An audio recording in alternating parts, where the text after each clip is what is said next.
Hello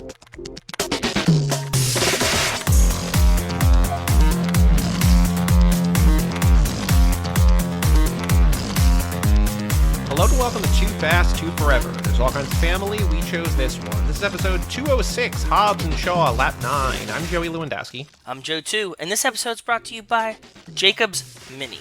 Bill Jacobs Mini in Naperville is committed to customer service. From financing a Mini to their Mini service department, they want to provide you with the best possible service in every aspect. Shout out to Bill Jacobs Mini in Illinois.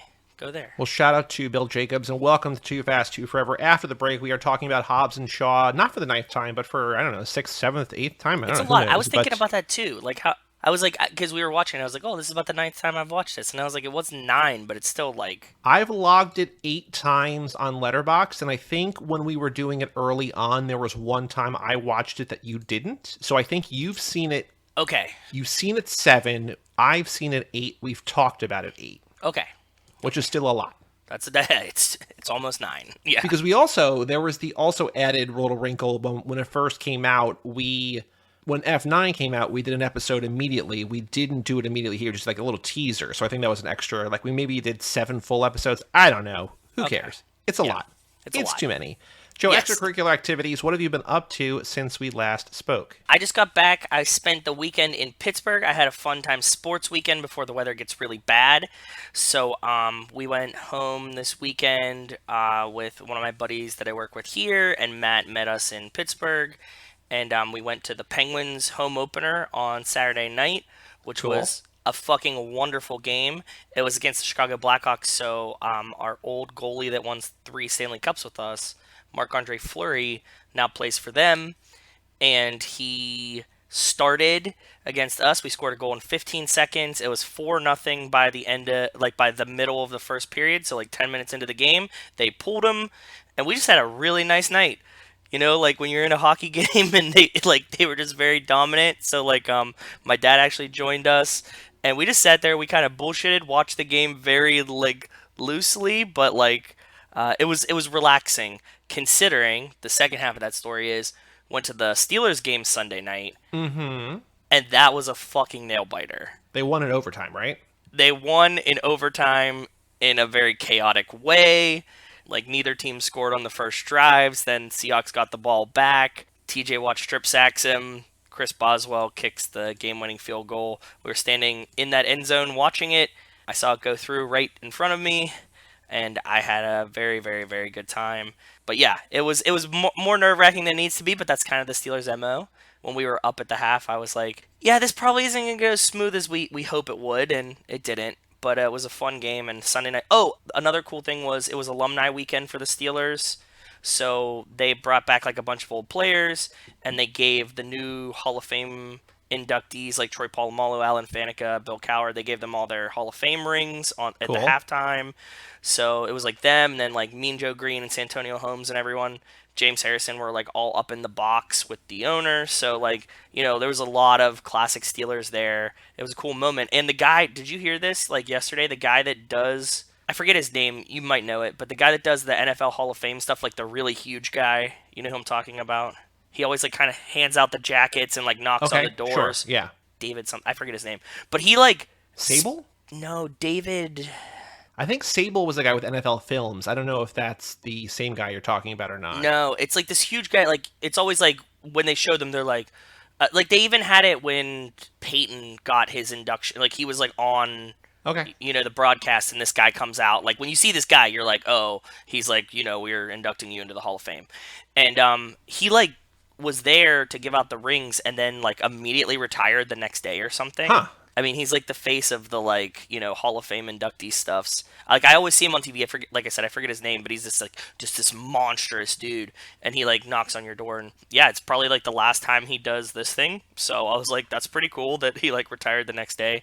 I've been laying low. I wanted to get a COVID test before I go back to work and interact with everyone because Pennsylvania doesn't think that there's a pandemic anymore. Sure. I got my flu shot this morning at the same time-ish, kind of. So, I'm a little drowsy, my arm's a little sore. But 2 things I watched, we were talking to Wes about this. We watched Squid Game, which everyone was talking about and we loved. And we started Midnight Mass. We're about halfway through it. So that's what I think we're going to continue to do for the next couple days. Midnight Mass has been really good. It's a show that, strangely, I'm like, oh, I think my parents would really like. And then, like, one scene out of every, like, episode, I'm like, oh, they would hate this show. But, like, 90, did you watch it already? No, I haven't seen Squid Game or Midnight Mass. Those are two that are on my list. John on Hard to Believe just put an Yes. episode today about Midnight Mass. So after He was you really catch hype up, on if you it. wanna, yeah. Yeah, he was really hype on it. He was talking to Brian and I after like one of our episodes about how much he was enjoying it. We were a Yep. little late behind him. Like I watch it and I'm like, oh man, it's like, like new priest in a small town. Like this is something my parents could really get behind. And then something a little bit more supernatural happens, and I'm like, they wouldn't watch any of this. They would turn it right off. I don't know where it's going, but I'm about halfway through. What have you been up to, brother? I also do want to say I got my flu shot early October, and I want to make sure that the world knows, because last year, Cara Gala, Regan, remember, get your damn flu shot. So I got Get mine. your flu shot. Yep. October 3rd, I want to say, maybe. So I've had mine, so I was That's cool. feeling good. Nice. Also, I've seen like articles like, hey, we figured out how to beat the flu. Like, it's just like, wear masks, kind of stay home. Yes. And, don't be an asshole, right? So, like, when that happens, flu goes down, which is cool. This was one of the funniest things. Like one of my dad's friends who's pretty skeptical of the pandemic was like, hey, like one of his arguments, like we were talking and like last year, he was like, you didn't hear anything about the flu this year. And I was like, doesn't that prove that social distancing and masks work? Right. And he was like, oh, yeah. Oops. Yeah, like his point. And I was like, yes, but okay, continue. Sorry. I again did nothing but to watch movies. I'm just trying to bang through this. This Hooptober list I made is way too big, and I know that I don't have to watch it, but they're all movies that I want to see. It sounded but I good. watched, It was a good list. Yeah. Before I watched any of those, on Friday night I watched the new Halloween Kills, which is both in theaters and on Peacock. Yes. And my sister, for some reason, prepaid for a year of Peacock, so we have Peacock. So I watched it on there, and it's not great. It's annoying. Like the reboot was fine, good, whatever. The one that came out like 3 years ago. But this one, it was kind of underwhelming, which is disappointing. I think the next one, because it's like a planned trilogy, so the next one should be better. Okay. I don't know. Okay.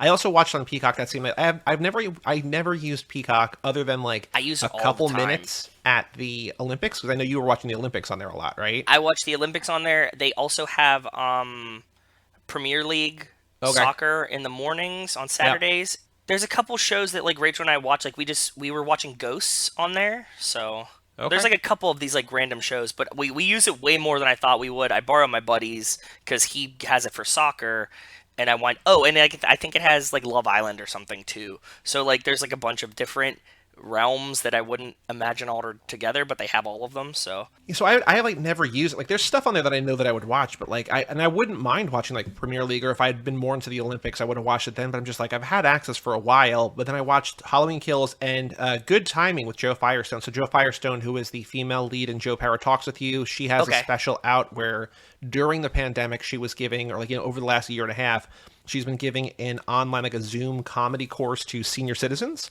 And so they met in person to give actually do a show in person at like 2:00 in the afternoon at some like theater in New York. Is it like random? Is it just like random seniors? Like how did she pick them? It's just people who like signed up for a class. Like it's not like famous people. Like I think there's one dude who like casually does stand up or whatever. But it's just, like grandmas and whoever who are just retired and like, I have always wanted to try this. And so I did it. That's so cute. It's shorter than an hour, and it's just them doing this thing, like her getting them ready. Like they meet in person on Monday. The show is on Friday, and then, they do the show. And it's not really funny, but it's very sweet and very heartwarming. And Joe Firestone's wonderful. And so Good Timing with Joe Firestone, also on Peacock if you want to watch that. So then Saturday, I was like, okay, marathon number 2, let's go. And I watched 4 movies to start things off, and I was like, some of these are good, some of these are not good, but I was largely 0 for 4, and I'm like, this is not what I want. No, definitely But then, go ahead. Following those, and then into the next morning, I went a huge 4 for 4 in a big way. I watched Prince of Darkness, a John Carpenter movie from 1987, which I feel like John Brooks would love. I haven't talked to him about it yet. Okay. And I think he listens to these, at least the intro maybe. So John, if you're listening to this, Prince of Darkness, John Carpenter, a bunch of scientists. You would also like this, I think. Was this on Peacock too? This might have been. I watched like 4 things on Peacock. Yeah, this on Peacock also. So you just like opened the Peacock app for the first time and like didn't leave. You were just, I'm at home today. Yes. Okay. A church calls a university, like a college somewhere, and is like, we need your help. and there's like this vial, like this like huge kind of like Ghostbusters-y thing, like liquid in this huge like vial tube thing. Okay. And they're like, we have this book, we need to translate the book, we need to figure it, because like things are going on. And it's basically like Satan is returning and a bunch of scientists are trying to figure out what the fuck is going on. And it rules because it's John Carpenter. He scored it. The score is amazing. Okay, yeah. A research team finds a mysterious cylinder in a deserted church. If open, it can mean the end of the world. That's the entire plot summary, and it's great. And I was like, cool. Streak, snap, combo breaker, good things. Then I watched Scanners, the David Cronenberg movie, where you've probably seen the gif of like the head exploding. I don't know if you've seen that or not, but like maybe it's on there. Like that's what like the one thing that people know about this. This movie also rules. There's like this whole world of like mind readers who can read each other's brains. There's like I thought that might be like what it's about, but it's like there's this whole like there's this one like super powerful one who's trying to collect all of them to like rule the world or whatever. It's great. That's on HBO and Criterion. Then I watched a little bit on Saturday night, but then I was like, I'm too tired. I'm going to watch this in the morning. I watched Little Shop of Horrors, the Rick Moranis musical from the 80s. Have you seen that one? No. It's great. It's an absolute delight. Very funny, very good songs. Kind of like Rocky Horror in that sort of thing, but just great. And I was surprised, not surprised, but a little surprised at how much I knew about it, because I'd never seen it, but like I knew songs, and I knew about like Audrey too, and I knew whatever. Yeah. Okay. And then the last like great one, there's one more great one. Then I watched, but to keep the streak going, I watched the original Candyman, which I know that you and Rachel watched the remake, which we talked about last week. Yep. The original one is awesome. I watched the new one on Monday as well because I wanted to watch both. Yes. The original one rules. The new one's good. It's not great. I don't think it's great. I think the original one is so goddamn good, and so I think you would also really like the original one. Yeah, as we were driving, we were talking to my buddy that was driving with us down to Pittsburgh, and we told him we watched the new Candyman, and he said, have you seen the original one? I said no, and he's like, it's like one of his favorite horror movies, so now I'm hearing this from both you and him. He's like, more of a love story, and he watched the new one, and he said the new one kind of loses that, and it's like completely different. He argued that they should have just made this and not made it Candyman, because the story is so different in his opinion that it could have just been its own thing. When I watched Candyman, it's the same idea that I had when I watched Hellraiser. Have you seen Hellraiser? Do you know about Hellraiser, like with Pinhead, with the guy with all the pins in his head? Yes, I know about this, but I think I've seen parts of it when I was a kid, and I don't remember it. So there's like a bunch of Hellraisers. I think there's only the one Candyman until this new one, but they both, to me, in my mind, of like, especially before I watched any horror movies, I'm like, okay, they're like Halloween, they're like Friday the 13th, they're like Nightmare on Elm Street, like they're slashers, right? It's just like a bad guy, the Candyman's going after kids or whatever, or like Hellraiser or Pinhead, like just like he's like Freddy, he's chasing, like it's not that. Like Hellraiser is like this psychosexual drama. It's insane. It's so good. Candyman is like a very kind of contemplative, like it's sort of like what the new one's about, where it's like, how does black culture in like poor areas, like the way that they mythologize and use sort of like folk tales to like come to terms or like rationalize or whatever the right phrase is, the horrors of their world. They're like, we can't possibly, things can't be this bad. Like it's got to be like a mythical creature who's killing us or whatever. Exactly. Yep. So I think the new one does a pretty interesting job of that, but the new one's kind of more of a slasher, and like it's kind of more what I thought the original one would be, and it just sort of feels like, oh, okay, like again, topical, timely, and that stuff works, but it's just, I don't know, like the original one, I'm just like, this is so much better than I thought it was going to be. Not that I thought it was going to be bad, but I'm just like, I don't know, because there's like, you know, two kind of main tropes in there that like have issues. Like it's written and directed by a white guy, and it's a black story, and it's just like, ugh. And then it follows that 90s thing where it's like, oh, this is kind of like a procedural for no reason. Like, it's just like kind of like a cop and lawyer thing. It's just like, why, what, why? But it kind of works like that. So I don't know. But the original one is great. And then the downside, so I'd say wait a little bit. The original Candyman is available to watch. Oh no, I had to rent this one. It wasn't just watch Lied to Me. It was supposed to be somewhere. It wasn't somewhere, anywhere, whatever. The new one spoils, like in the first like 3 minutes. It's like it catches you up on the entirety of the first movie, which I understand for like people who haven't seen the first movie or saw it 30 years ago or whatever, right? But it's just like kind of a bummer. So like if you remember at all like how the new one starts, wait a little bit, forget that, and then you might be surprised possibly by the original. I don't know. Okay, I get what you're saying. Does that make sense? Yeah, because that like first part is kind of like a flashback to like where they have like a they have like a puppet, like a pop-up book or whatever, like explaining like what happened. Oh, I don't Like, remember that. I just remember like the first scenes of like the kid back in the day. Oh, well, also that too, yeah. Okay. But all of it, yeah, because like it is a continuation. It's like it's its own thing, but there's like a lineage and whatever. The only other movie they want to bring out, and this is another one that I think you would love. What? There was a movie that Draft House did, a Draft House recommends or Draft House releasing or whatever. They put this out of Blu-ray when I was down there, so I bought this. I never had seen it till this weekend. There's a movie called Ms. 45 and like 45 caliber, directed by Abel Ferrara, who has directed like, you know, the original Bad Lieutenant and King in New York and like all these like really intense kind of exploitation things. This movie is so good, and like so many people who have been on the show love this movie, like Garrett Smith. 1981. Yes. Fan favorite Garrett Smith and Austin Will Southern and Dan Scully all love this movie. So this is a little bit of a trigger warning, content warning, but this one woman who's a mute, who does not speak, twice in one day gets assaulted and raped in New York. Okay. And she snaps, and she just starts fucking dudes up. Okay, that sounds pretty badass. That it's kind of the problematic, maybe kind of rape revenge sort of thing, but it's so good. Like it's really, really good, and it's very simple and straightforward. It's awesome. So Ms. 45, again, Cool. the kind of movie that would go on into your dive bar sort of thing. So that's Okay. You can watch that all over the place. Like that's on Shudder and Tubi and all sorts of stuff. It's Like AMC Plus right here on IMDb. So yes, yeah, it's literally on Prime Video 9 different channels. streaming things with Yeah. either with ads or subscription. So wherever you want to watch it. cool. I'm seeing the new Dune tomorrow With in our boy, theaters.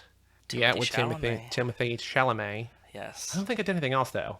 We have a Patreon page, toofast2forever.com. Shout out to Cassie Wilson, Jake Freer, Ben Milliman, Nick Burris, Alex Ellen, and Justin Kleiman, Brian Rodriguez of High School Slumber Party, Haley Gerbies, Wes Hampton, Christian Larson, Jerry Robinson, Dan the Duke Hayden, Renato T. Donato, Michael McGann, Lane Middleton, and Jessica Collins, a.k.a. Montez. Thank you all so much for supporting the $5 a month level or above. Like we said, get in on the fun now. We got a bonus episode coming out the week of the Tune-Up Relap Recap. Oh, yeah. We got another lap coming up next month, and then we got 2 laps next year, so know what those are. Get a pick in if you want to join at the $10 a month tier.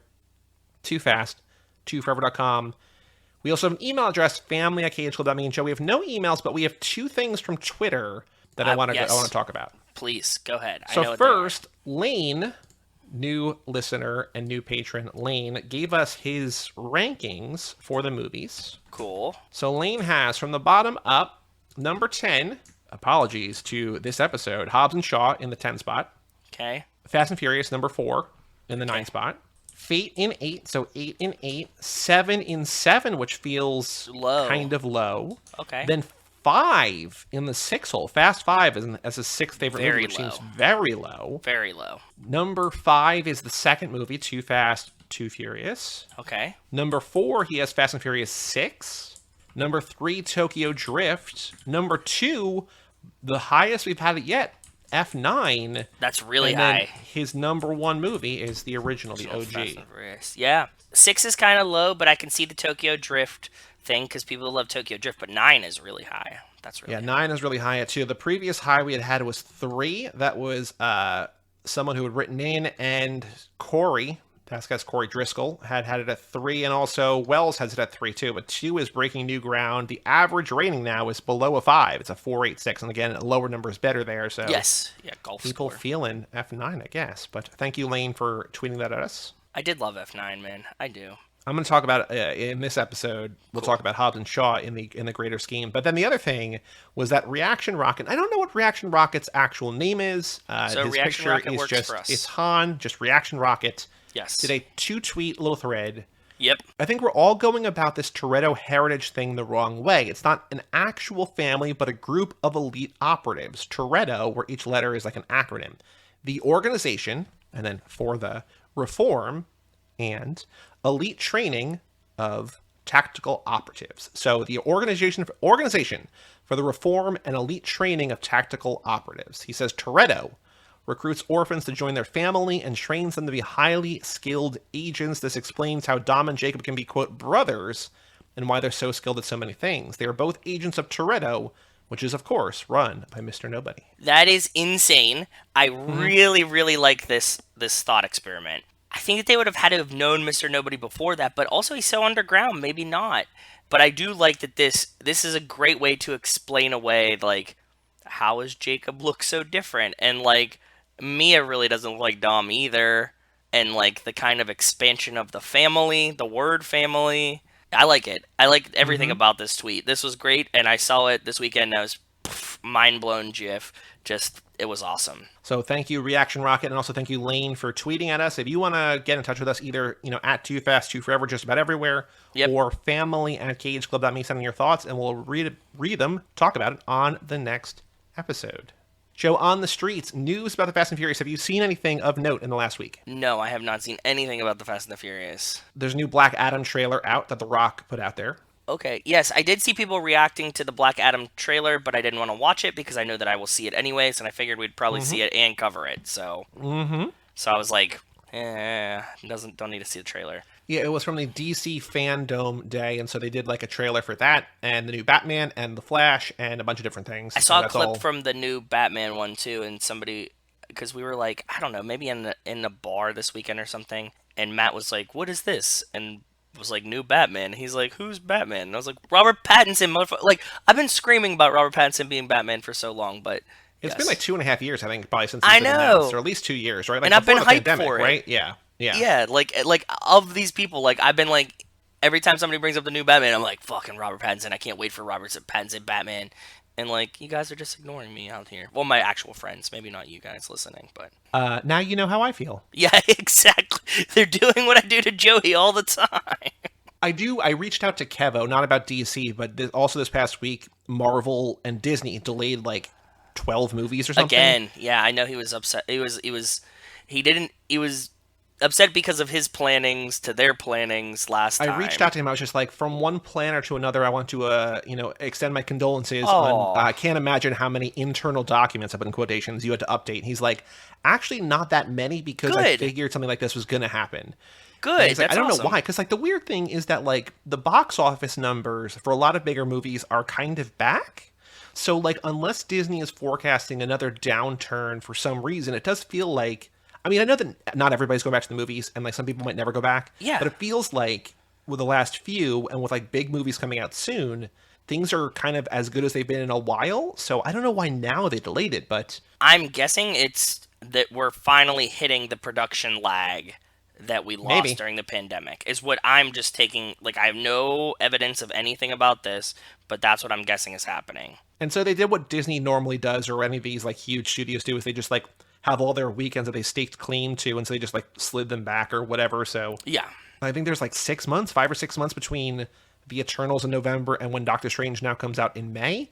So it's fine. It doesn't, it's not that long of a time. A year between things is plenty. But normally when they, or not normally, but lately when they're doing like 6 or 7 of these in a year or whatever, especially with the COVID, like, a little breather is not a bad thing, but I don't know. Who knows? I feel like, we were so used to them like coming out really, really quick. I just bought my Eternals tickets this weekend. Yep. And I thought that I was like, man, it feels like it's been a while since we've seen something. But it was like, Shang-Chi was like a month ago. Yeah. I know that. And then I was like, oh, Black Widow was right before that. And like, so like, it hasn't been that long. No. That November to May dip right there is going to be... Hawkeye comes out at Christmas, though, right? Yes, Hawkeye comes out. It's so that'll Marvel, bridge you. The Disney TV, or Disney Plus. Yeah. Plus, there's other things. Yeah, there's so many other things. Even if you're just like in like the nerd sort of superhero things, like there's other things to watch, right? So like there's no shortage of content. I honestly like Marvel coming out so often because it gives me like checkpoints of the year. Like, so I could tell the time is passing, and with dealing with the pandemic, like when it like the weird thing that like the added wrinkle here is that like I already own, like I've had Black Widow on Blu-ray for like a month, and like Shang-Chi comes out soon. It's just like, I don't know, like that like messes me up. Like I do agree with you, but it's like, I don't know, like there's no turnaround. It's just like, okay, Black Widow out in theaters in end of May, beginning of June, whatever it was. End of June, it got delayed, I think, whatever. And then like August or September, I have it in my house. It's like, what? Like, how? Why? What? Okay, cool. Like, I know that it was like on Disney Plus the same day. So like you could watch in your house, but like the turnaround used to be like 4, 5, 6 months, and now it's just like, oh yeah, like Shang-Chi out in theaters, but buy Black Widow on 4K. It's just okay, sure. Yeah. I don't know. I do have another story, and this is now like a week or so old, so it'd be like 2 weeks old by the time this hits the main thing. But this is a story that's right up your alley. So what? I started listening to a new podcast called Who Weekly. My friend Lily was like, I think you might like it. And she's surprised that I actually do like it. But it's like the one thing I do that I can really turn my brain off. It's these two guys. It's a guy and a girl, Bobby and Lindsay. And it's just like kind of B-list and below celebrity gossip. Everything you need to know about a celebrity is you don't. So Okay. I'm sure that over time there will be a lot of stories I can cull from this, but they shared a story about Tyrese. Okay. That is so Tyrese, it's crazy. And apparently he's come up on the show before doing some things like this. So Are you listening to recent ones or past ones? Like how I'm listening. I cannot go back and listen to. That's old, what I like, mean. It's all like them reacting to 4-year-old Instagram gossip. things, right? Yeah, exactly. So Tyrese is dating this woman, Zelly Timothy. I don't know who she is. She's an influencer or something, right? She's just a model, actress, whatever. It's just whatever. But she rides the plane, Roman bitches. yes, she and Tyrese apparently broke up, and they put on social media like he's like, Zelly, I'm always going to love you. I always respect you, but like, this ain't working. It's not working. Link in bio. Okay. Then she posts something about like how he did her wrong, blah, blah, blah, blah, blah, link in bio. And the link in both their bio goes to her YouTube page, which is a new YouTube page that had no videos. Okay. And so then like 2 weeks later, Tyrese does an Instagram story or an Instagram live and is like, guys, I got to come clean. We didn't really break up. No shit. We were just trying to get followers for her new YouTube channel. And he's like, it wasn't my fault. This wasn't my idea. It was her idea. And she's like, no, it was your idea. He's like, all right, it was my idea. There's this relationship. Nobody really gives a shit who Tyrese is dating, but like all of this like manufactured bullshit drama got them 8,000 followers on Twitter, on YouTube, which is nothing. You could like have bought them for more. Our YouTube has like 2,500 followers or something. Nobody, like, that's not. And we're nobody, right? So like for Tyrese, we're nobody, who is in Fast and Furious movies, to like bullshit his way through like this, like, oh my god, my heart is broken. I'm always gonna love her. Link in bio. Go to her YouTube for 8,000 followers. Like that's just kind of sad and pathetic. So I feel bad for you, Tyrese. I mean, I feel like I can see us getting like bigger people on the show. I get the impression that Tyrese will never ever do this. So like I don't like talking shit about like actors in these movies, and I'm still not here, but like. Yeah. Of all the people that we could ever get, like I think it's more likely we get The Rock on here than Tyrese, just because I don't think Tyrese would ever do this kind of thing. So I don't feel as bad being like, Tyrese, what are you doing here, man? I think that we should tell Tyrese that we broke up. Link in bio, and then maybe he's gonna be confused and he'll click. And link in bio is a link to the Zencaster room. Exactly, and we could kind of like just trick him. Yeah. And we'll come clean. We'll tell him, look, it was definitely your idea. And then you'll say, no, it was my idea. I'll be like, it was my idea. Mm-hmm. And he'll just be tricked into being here. So I imagine I will have lots of Fast and Furious adjacent, because I feel like, so the podcast is like, they talk about whether people are thems or whos, where it's like, who is that? And then it's like, oh, them. Like them is like it's more of a, they're more of like a known quantity. Who is kind of like a thing. But I was thinking that like, a lot of the actors, not all of them, but a lot of the actors, I think by their definition, I'm still new to the podcast, a lot of the actors in the Fast and Furious are kind of who's, but the Fast and Furious itself is a very much of a them. It's like, oh, it's like this very known thing, popular by people like, wait, Jordana Brewster, like, who is that? Right? So like, it's an interesting. Oh, the girl from Fast and the Furious. You're like, oh yeah, okay. Like The Rock, obviously a them. Yeah. Statham, probably a them. Vin Diesel, probably a them. But a lot of the other people, just like, what they're most known for is this one thing, sort of, right? So it's an interesting, I don't know. But yes, any more gossip I have coming at you from Who Weekly, I will share on This here. is so out of off-brand for you, but I kind of like it. I know, but again, it really helps me shut my brain off, and it's wonderful, and they're both very funny. And plus, I think it seems like the producer, editor, podcaster brain I have is like, I can tell they record remotely and they edit and everything. It's just like, I'm like, oh, okay. So like, we're not the only people who do that, right? Like they're wildly successful or whatever, so... Yeah. No, that's awesome. Well, welcome aboard, brother. Just baby stepping right into the... Oh, but I'm never going to watch this stuff. Like, they're like, okay. They talk about Big Brother, they talk about... You just dip your toe in the deep end. Much, but yeah. Just you're dipping your toe in. That's fine. You don't have to watch it, but just I understand the cultural implications of like one or two things per episode. I'm like, oh, okay. Yes. But still... Like Emily Mariko, I knew. You know Emily Mariko? No. Who's that? She's this girl on TikTok who has like 4 there's like 4 million followers or something like that. Like she just kind of like reheats rice and salmon every day. It's a very, not every day, but like it's just like a very like low key cooking vibe. But I'm like, oh, I read a BuzzFeed thing about her.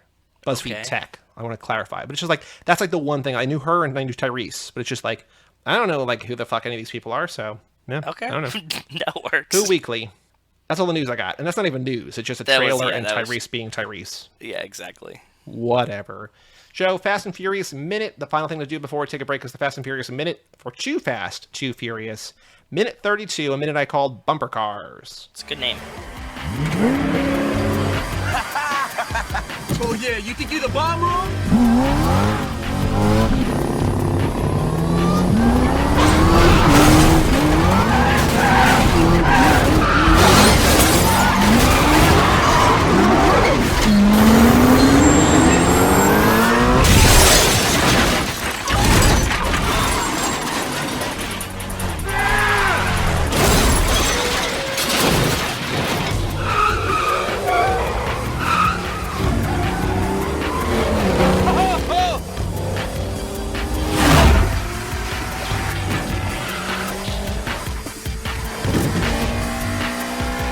Let's see if you still got it, Brian.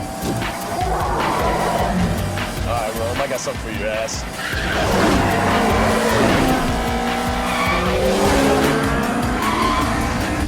Watch this, bro. So in this minute, the drivers continue to race down Alligator Alley. One unnamed driver, who I have previously described as Driver 7, tries to sneak between two tractor trailers and spectacularly fails. He pinballs back and forth between two trucks, gets caught under one, and is driven over. Another racer, who I previously described as Driver 6, crashes into the totaled racer's car as most of the highway traffic slows down. Brian, Roman, Fabio, and Fonzie continue to speed ahead in the race as the minute ends. So I'm going to take a moment to pour one out. Rest in peace to Driver 7. I like Driver 7. It kind of sounds like Racer X.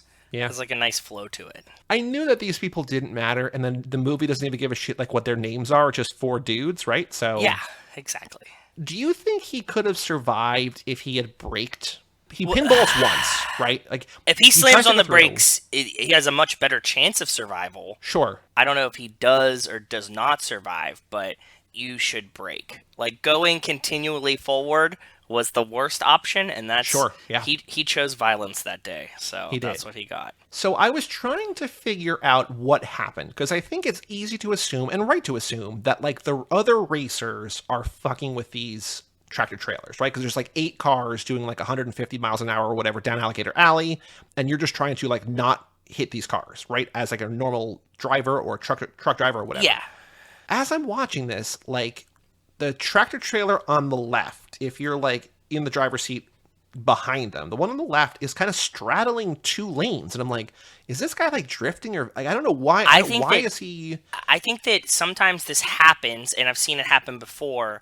If truck drivers know, and I'm sure Nick could tell us this is true or not, but like if truck drivers know that there's like a bunch of assholes coming up behind them, like they'll radio ahead, and I'll see like trucks like kind of spread out and be like, no, like relax. Interesting. Okay, because there's one shot, and it goes away very quickly, but there's one shot where like when he's straddling 2 lanes, it's because one of the drivers, whether it's Roman or Brian or Fonzie or Fabio, whatever, is going on around his left. Yeah, it's going so around him.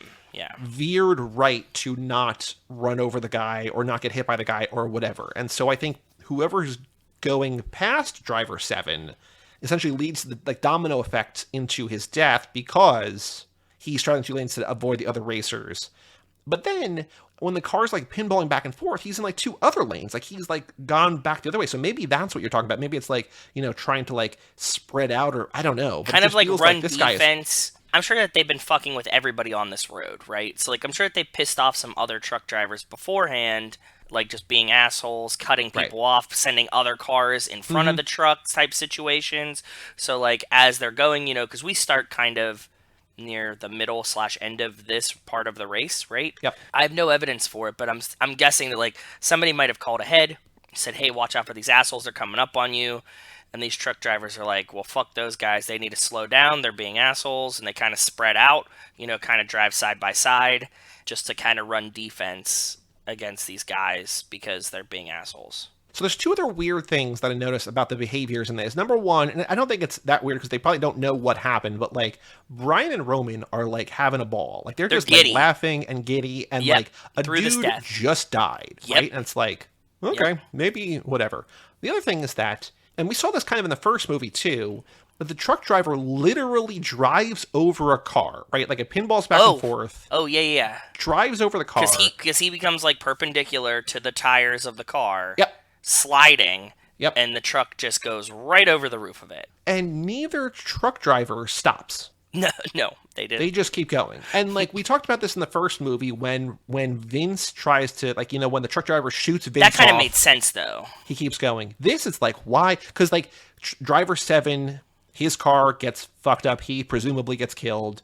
He's there. Driver 6 crashes into him. And then you can see behind them, most of the cars on the highway stop, right? Like they're all slowing down. And our racers crash, yeah. So Right. they have to like adjust to this, yeah. But these two truck drivers just literally keep on trucking, and it's like, what? And so I'm wondering, and this is just fan fiction that will never get answered, I'm wondering if they're working for Carter Verone to like just run some interference and just like, or just like, oh my god, I just ran over a guy, I need to get out of here. Like the wrong thing to do. But I don't also know. saw this in your notes, and it like kind of stops like right after he goes over it. So like we don't know if they're still reacting and then slow down and pull over or what. Like we don't see them continually drive like a minute later. We just see that they don't stop immediately after they run over that guy. It's yeah, like it. Get what I'm saying? It kind of in for between. what we know, right? They run the guy over, and then like 10 seconds later, or 5 seconds later, when they're like, you know, a quarter of a mile down the road, then they pull over, right? Yes, like, they're we trying don't to see safely that. pull over because Yes. they're right next to each other. Yeah. But it does feel like while this car is pinballing and getting run over, they're just like, well, we're not going to brake. We're not going to slow down. We're just going to keep on going. It's like, oh, okay. Yeah, Cool. it does. It does. I was just trying to get in the minds of the drivers, both the racers and the tractor trailer drivers. But Joe, what did you notice in minute 32 in bumper cars? So I was watching this a bunch, and I was so proud of myself. There is a millisecond instance in this minute where Roman is driving behind that Ford Taurus that we see the front shot of, like before, like he goes around and then Brian goes around, that you can see the signs of the exit. I found where they are on the exit. It looks a little bit different now. So is this still Alligator Alley, or is this the end of Alligator Alley? Or like, where is this in relation to where they've been? Or they're nowhere near it anymore. It's just it's geographically impossible. They were in downtown Miami. Now they're taking another exit in Miami, like downtown. Cool. Like, okay, but the part that they were driving on in the beginning, like one part was Alligator Alley driving through the Everglades. So that they pretty much like went on the highway, did kind of a U-turn, and then are coming back. Okay. I mean, like that's what it seems like. Like, obviously, you know, none of the geography makes any fucking sense, right? Like, yeah, well, they're actually in Little Havana, but they were driving along a different part of the road that they like wouldn't have been anywhere near.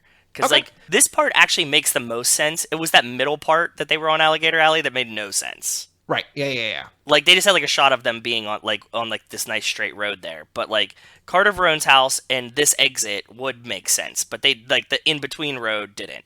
Got some other cars and lanes.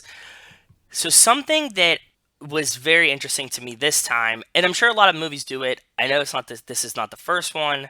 When you watch this in the movie, everything's happening so fast. We're in the middle of a race, right? Yep.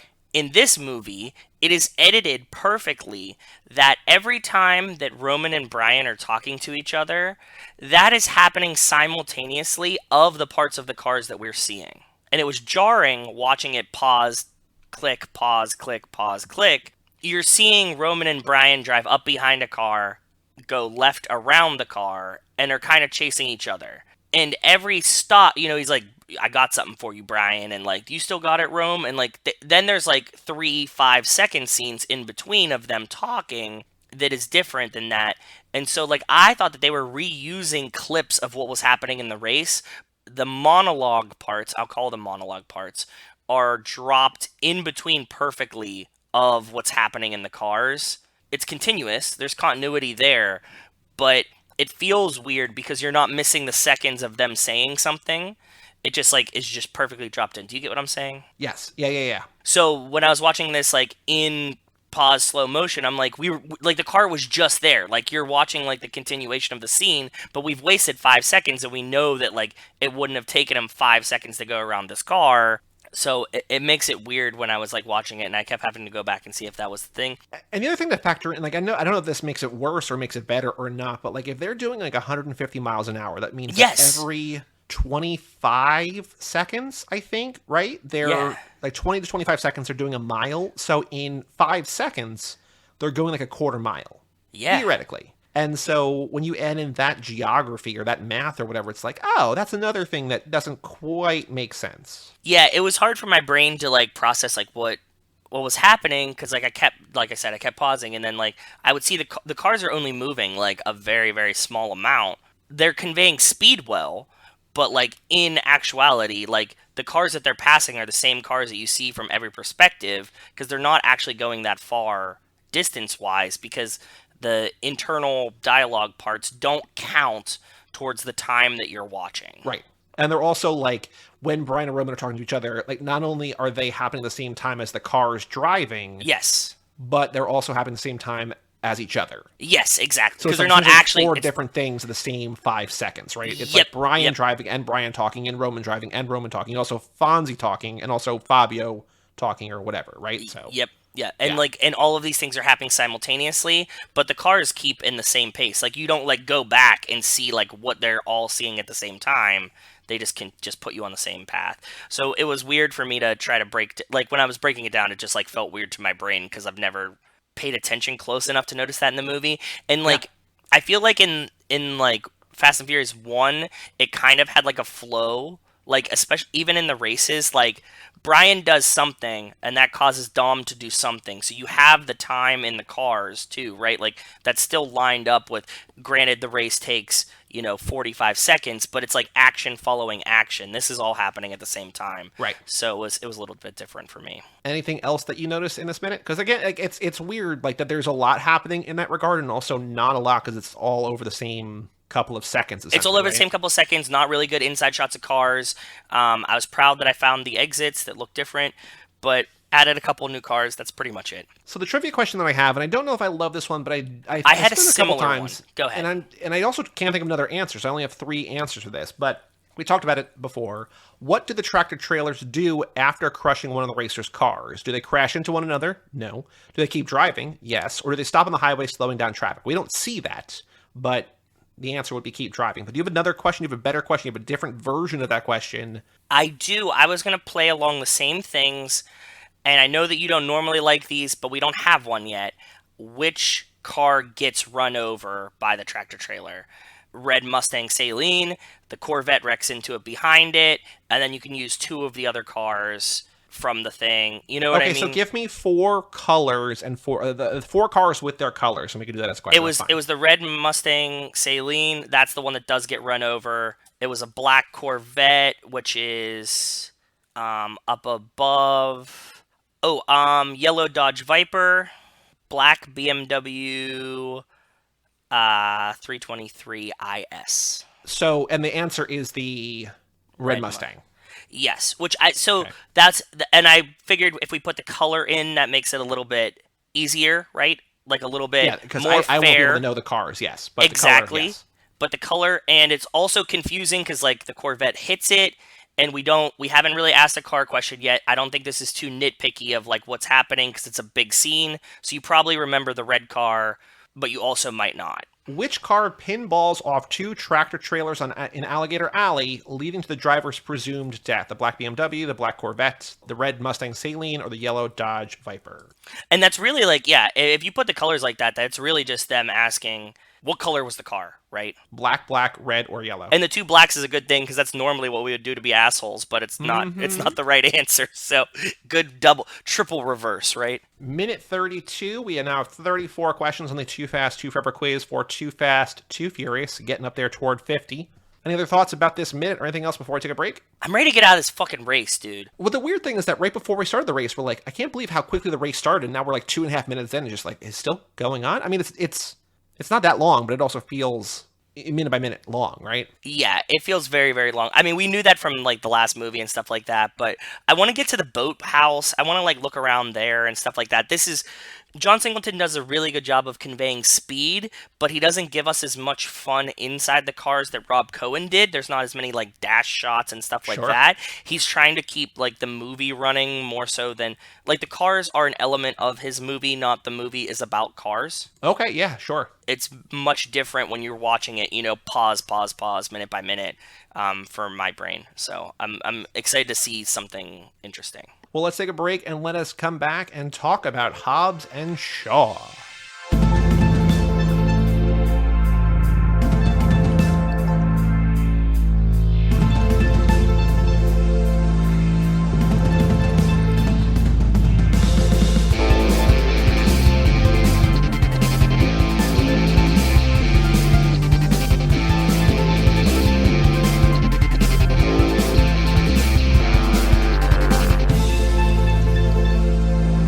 Welcome back to Too Fast, Too Forever. This is Lap 9, Hobbs and Shaw, in episode number 206. This episode is brought to you by Bill Jacobs Mini, and they offer a wide selection of certified pre-owned minis, uncompromising quality and value, so check out Bill Jacobs Mini. Well, shout out to them, and welcome back to the show. Joining us today, so if you are a Cage Club Podcast Network superfan, you have heard our guest on some episodes of X's for Podcast. She has been in our orbit. We were just talking before we started recording. She has been number one in the guest queue for Viva Pod Vegas, the Elvis podcast I do with Mike. We've had no guests on there because we're just like, it's kind of a last minute, like, hey, Mike, come down here. Let's do this thing. And just everything else, things get thrown to the wind. But I'm sort of extending an olive branch to apologize for our lack of having our guest on Viva Pod Vegas by having her on Too Fast, Too Forever with us tonight. We have Tori Sheehan. Hello, Tori. Hi, fellas. How are you today? Good. How are you? Oh, I'm so excited to do this. This is actually, I mentioned this to Joey before, but this is the first time I've watched a Fast and Furious movie. Any ever. I mean, I'm sure that I've seen bits and pieces when my dad is doing like the FX like channel scroll. Sure. Always, yes, always. But the closest I think I've gotten is I've seen the transporter and probably parts of the new Italian Job. Okay. Cool. Okay. Yeah. Cool. Well, the original Italian Job is awesome. The new one is good. It's whatever. I'm not a huge fan of that. We talked about that. The original one is so cool, and Michael Caine is just like a badass in that. So even if you don't like these movies, that one, great. But I'm excited because we've had a lot of guests on the show who have never seen any of these movies. Like the first time they watch any of these movies is with us. But it's the first time, maybe in this lap, it's been a while since we've had someone new on, like it's brand new. So like this is something that we have done before, but it's been a while since, we're welcoming in a new Fast fan, hopefully Fast fan, maybe not. I don't know. And this is the first time we've ever not started with the first one, which I'm very, very interested in. Is that true?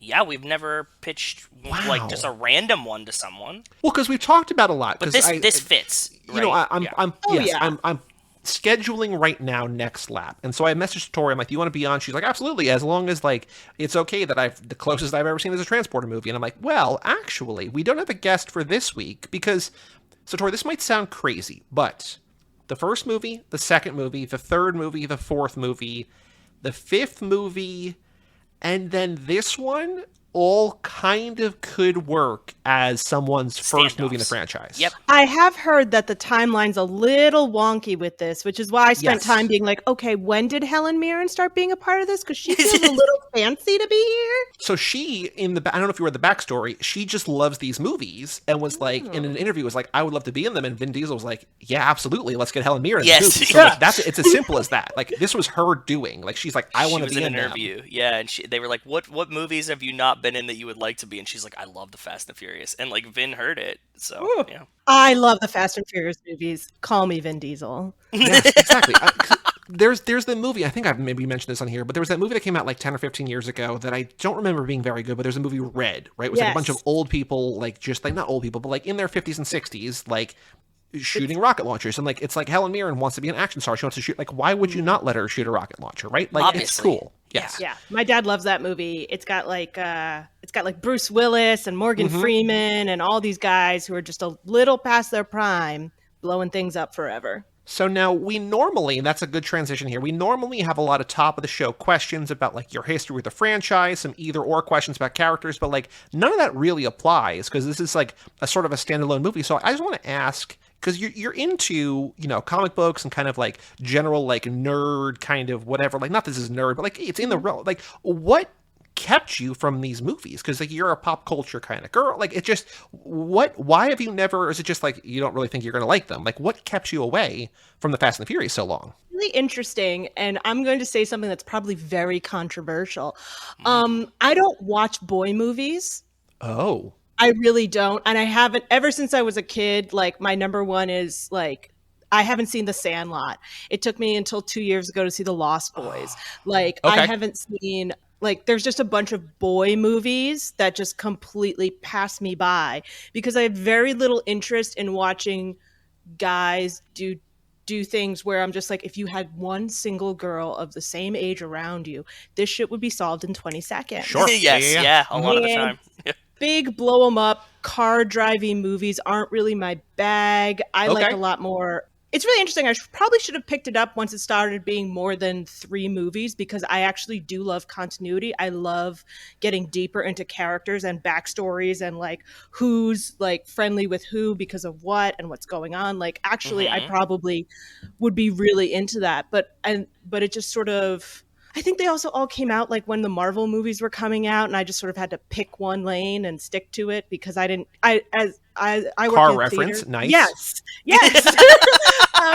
Because I work in theater, I don't get much time to go to the movie theater for a long time, and so summer movies, like I had 2 chances to see a movie every year, and like it was usually the Marvel ones. So, Okay. Yeah, it makes total sense. But I remember when Paul Walker passed away, and I remember when. Oh, there's is Tokyo Drift a prequel? One of them's like a prequel. It's not a prequel. It's sort of a standalone side thing that becomes like it's folded in. It's a whole thing, and maybe we'll see what the fan reaction to this episode is. But if you ever want to watch all of them, we'd be happy to have you on like for a full lap because like it really brings us joy to like walk somebody through. Assuming you like this movie at all. Like if you're this is the worst movie I've ever seen, then we're like maybe you don't come back. But it's not the worst movie I've ever seen. I can tell you what that one is right away, and it's called Poultrygeist. And don't watch it. I have the turkey. It was version on my of list to see for a while, and I never did. And I think I'm probably fine. You shouldn't. It drops the N-word quite a lot in the middle of a white man rap, and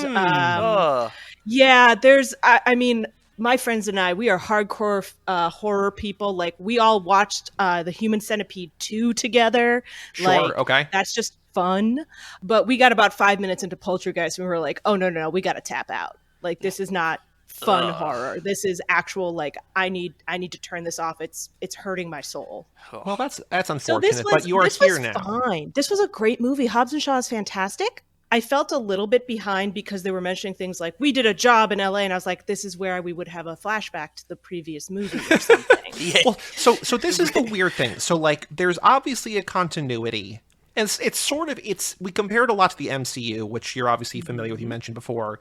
Every movie kind of has to be available and accessible to a new fan, right? Where it's like this, if F9, for instance, the 9th movie in the main installment, the 10th Fast and Furious movie, is someone out there's first Fast and Furious movie. So like, you can't completely alienate them, but it probably helps if you've seen most of them, right? What year did these start? Like 2008, 01. 2009? 01. Oh, shit. So we have like kids who can almost drink right now who were born like, right when these started. 01 and then 03 and then 06, I think. And then the 4th one comes out in 09. So the 4th one, which is essentially kind of a reboot, is the first one to come out in the MCU era before the MCU was the MCU. Like, that's post Iron Man. Yeah. So that kind of establishes a different sort of tone. Yeah, this has been going on for 20 years. There's been 10 of them. And so they all kind of sort of work on their own. They all kind of flash back. But this one truly, especially it's a within, sidestep. Yeah. It's a sidestep because there's, I don't know if you know just from pop culture, but The Rock and Vin Diesel are feuding. Are you aware of this or no?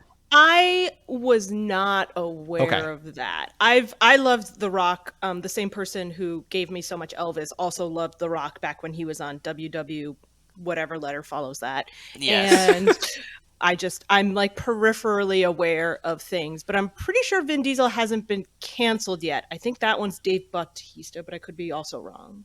I don't. So Dave Bautista hates the franchise. As far as I know, no one, which is amazing given the size of the cast. I don't think any of these actors have been canceled. I mean, Gina Carano got canceled, but she's only in one movie though. But yes, either way, whatever. None of the main people have been canceled, which is good. But Vin Diesel and The Rock had such a tough time making the Fate of the Furious together, apparently, that they no longer speak and they sort of branched off. So like Hobbs and Shaw is this other kind of branching path with your boy the Transporter and also The Rock.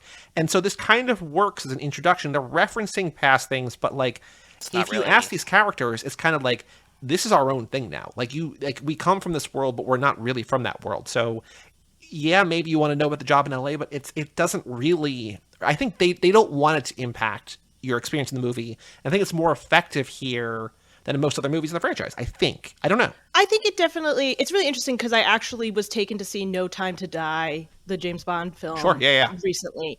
And I actually made this comment to my parents. I said, Daniel Craig has so much continuity in his movies that matter to nothing else. You have to know all of his movies to enjoy this last one. Yep. I felt like with this one, while I was like, oh, that reference is probably a movie, I didn't feel like I lost anything by not knowing about it. Good. I felt like Helen Mirren being in this movie was a giant waste of potential. But I was very happy to Wikipedia and see that she was in the one beforehand and the one after. So I was like, all right, they're using her properly. But I was like, if this was a cameo, they paid way too much money. No, and so the weirdest thing is that there's another Shaw sibling who's in like one of the flashbacks when they're little kids, but not the actor, obviously. But he's just not in this movie. And he's not even really referenced. Like he's like in one line, but just like, oh, yeah. They mentioned like he's like you made it seem like I killed my brother, and I was like, oh, there's a brother. Fuck, that's probably one of those guys in the other movies. Yeah, this time watching it, like we've talked a lot about that because we were like, is he talking about like you? Like, is he talking at Idris? And, like, this time I feel like he really meant, like, he killed his brother. Yeah, it feels just the way he delivers it, so. It feels like Idris Elba made it, his company, Etion or whatever, made it seem like he turned traitor on his own on his own organization. He killed his brother. He became estranged from his sister because of it, and his mother and whatever, and like he's only starting to get his life back together. The interesting thing is that like when we leave them, their brothers are fine. So like that's why we're very confused about it too, because like the last we saw them, like he was alive and they were like kind of together. So like we didn't see if he did kill his brother, we didn't see it either. And like we, you know, without spoiling previous movies, like he kind of shows up late in one of the movies. You're like, oh, he's out of whatever. He's here now. And then, you know, in the marketing leading up to this movie, there was no mention of him. It's just like, oh, maybe he'll like come in a similar way, and just just he's not here. So cool. Without further ado, there's a question we're going to get to in a little bit, Joe. We'll talk about the Jacob thing in a second. But, Tori, what'd you think for your first Fast and Furious movie, Hobbs and Shaw, overall impressions? Did you enjoy this movie? Would you watch more? What did you think? What'd you like about Hobbs and Shaw? Characters you liked, parts you liked. I mean, I'm a huge Vanessa Kirby fan from The Crown. Who isn't? I think she's beautiful. I think she's so talented. I think she's absolutely fantastic. I think she kicks a lot of ass in this movie. I wish, I'm going to butcher her name, Isa Gonzalez, I felt was fantastic. I thought the women in this were absolutely great. Yes. I felt that the back and forth between The Rock and Jason Statham was very organic, warm in an enemies to best buds kind of way. Sure. We'll get to it when we get to that scene, but I have a lot of conversation about the physics of large chains and helicopters versus trucks. Oh, I will say physics both make sense and don't make sense. So like pay a little bit of mind to it, but largely just throw it out the window, because like physics exist, but not in a way that really makes sense. Sometimes it does when they need it to. But I would say that these are exactly what I thought they were, which is fun, fluffy, boy-driven summer movies. Yeah. This one in particular, I think. Yes. I could put these all on probably like if I was having like a Christmas where like no one was allowed to see me, which also a virus that could kill the whole world feels very different now than it probably did when it came out. Yeah. Yes, much different. So, but I could see this being like having it on in the background during like a Christmas party or something. And it's just like you can tune in, tune out, and you're not missing much. Exactly. This is ultimately like our pitch is that like people that might have preconceptions about them, whatever. Ultimately, these movies are just fun because they're always on TV and they're always good to have on in the background while you're doing whatever else, cooking, folding laundry, whatever other like Saturday afternoon chores you're doing. Like you have it on, you walk in, you're like, oh yeah, I remember that, and then you keep going. Like right, Yes. like that's what it comes down to. Exactly. And I also want to congratulate you guys. I'm a completist. I like to start at the beginning, as noted by the fact that Nico keeps trying to start a Daredevil podcast with me, and I refuse to do it unless we start from the 1960s.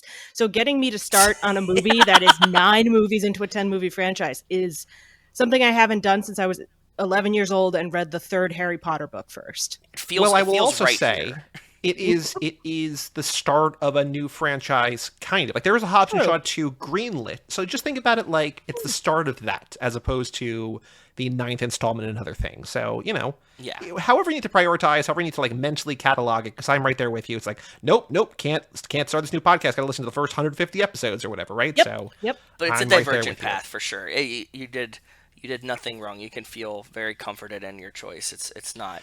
Wait, missing if this much. is lap 9, how is this episode 206? Well, because we do episodes in between. So, like, we've gone through so many schedule shifts. We started monthly, and then we went to every other week. And then in between those weeks, we were doing, like, related movies. Like, we covered after in this movie, like you mentioned, they reference the Italian Job. So we're like, oh, we'll talk about the Italian Job. So we just did that and talked about it. Like, if this movie exists within the world of the Fast and Furious, how is Jason Statham's character here? How is Charlize Theron's character here? Whatever. How do they cross over? Whatever.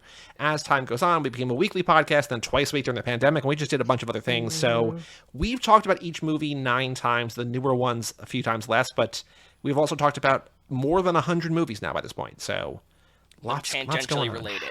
Yeah. Wow. This is going to require a little bit of creative thinking about characters that you do not know and you have not met and may never meet if you don't watch these other movies, but hopefully one day you will. But we've been kicking off every conversation this lap because in the newest movie, in F9, which just came out this summer, the big reveal, which is in every trailer, is that Dom Toretto, Vin Diesel's character, has a brother played by John Cena. We've And never he met is- before. We never knew him, but he's sort of been behind the scenes. He's like, again, a world-class spy, secret agent, Of course. bodybuilder, expert driver, all these things that all these guys are. So wait, so all in the Fast and Furious, they're all spies too? Yeah, they're all everything. It's They're all everything. everything. I thought they We were just get like there. some dudes who were racing and then got We start involved in there. some They stuff. start there. Yeah. Oh. So, but they're by this point, they're all spies. They're all saving the world every movie. Each episode, we've been saying, where would Jacob be? Where would John Cena's character be, Dom's brother, at the time of this movie? And there's no wrong answers because he didn't exist. We don't know. But if he was in the world, where would he be doing? Is he involved in this kind of thing? And if you don't know how to, you can pass, or you can just come up with something like random, because this is objectively the weirdest one to do because it's a divergent path, and also you don't have the history. So if you don't have an answer, but just think about where a super spy could be or would be Lurking in the background. at the time of this movie. A But super Joe, spy who does he work for the CIA? he used to work for, here's the other piece that we know. He used to work for like a secret governmental organization and then went rogue. Ah. Maybe around this time he goes rogue, it's unclear, but he's working for a CIA type business, company, organization, and he was working for Kurt Russell's character, named Mr. Nobody, and then at some point he went rogue, and then that's when he shows up in 9 as sort of like a full-fledged villain. So Joe, I've thought about this. I don't have good answers. Where do you think Jacob is at the time of the events of Hobbs and Shaw? I'm going to leave one for you because I think that's low-hanging fruit, and I think you could take that if you want it. But what I was thinking is, we've talked a lot about the voice of Etion Sure. and who it could be. And this time listening, it almost sounded like John Cena to me. I know it's not him. Okay. In the sense of like the delivery and the modulation kind of made it sound more like John Cena. Okay. And I was thinking like, John Cena was probably rogue. There's no reason why he couldn't have been running Etion because like Etion and Charlize haven't really crossed paths yet, right? Sure. Yep. And like we were always saying like she has to be involved with that, right? Like that eventually they have to come together, but like I think that John Cena might be behind Etion and the voice of it.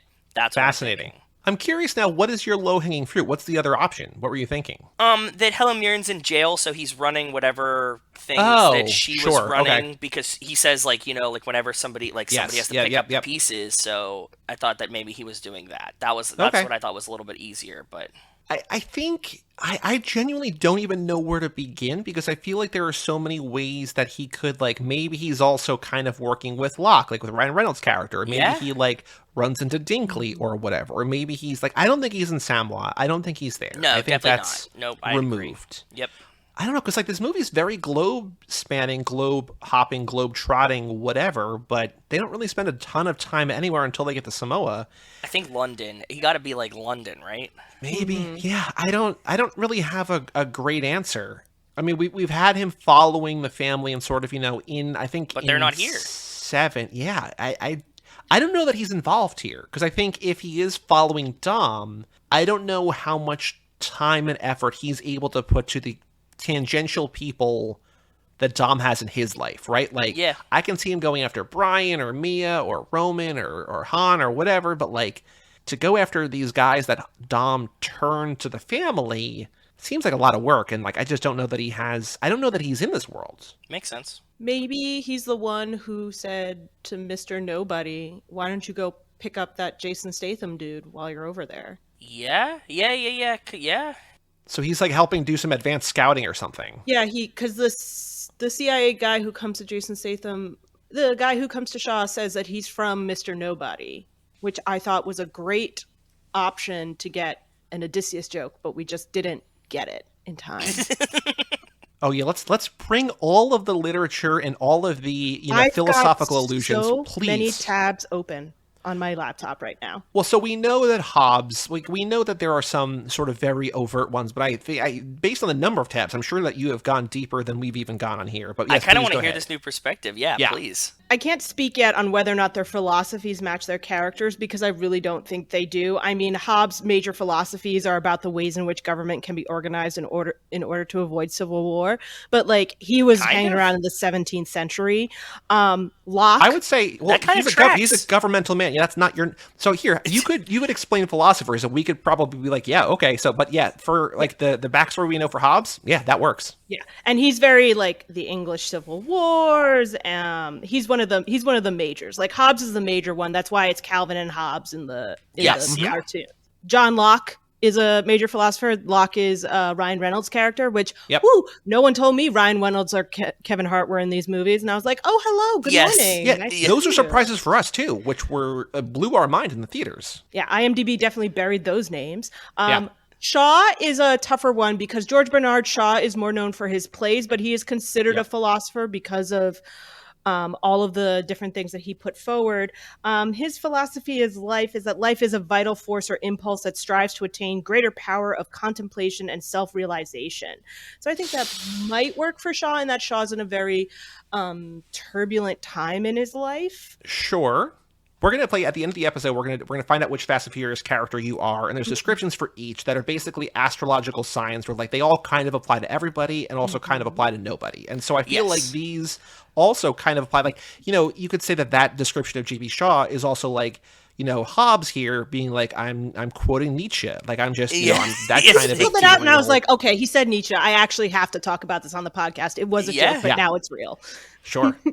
And then the one that I found really interesting was because I was like, okay, even if we ignore Locke completely, I was like, Hobbes and Shaw are big ones. I was like, the other third big one has to be Idris Elba's character. Is there a Brixton philosopher? And there isn't. However, philosopher Bertrand Russell was prosecuted for an editorial he wrote, and in February 1918, he was sentenced to 6 months in Brixton prison, where he wrote a whole bunch of letters and got them published. What was his thing? The Introduction to Mathematical Philosophy.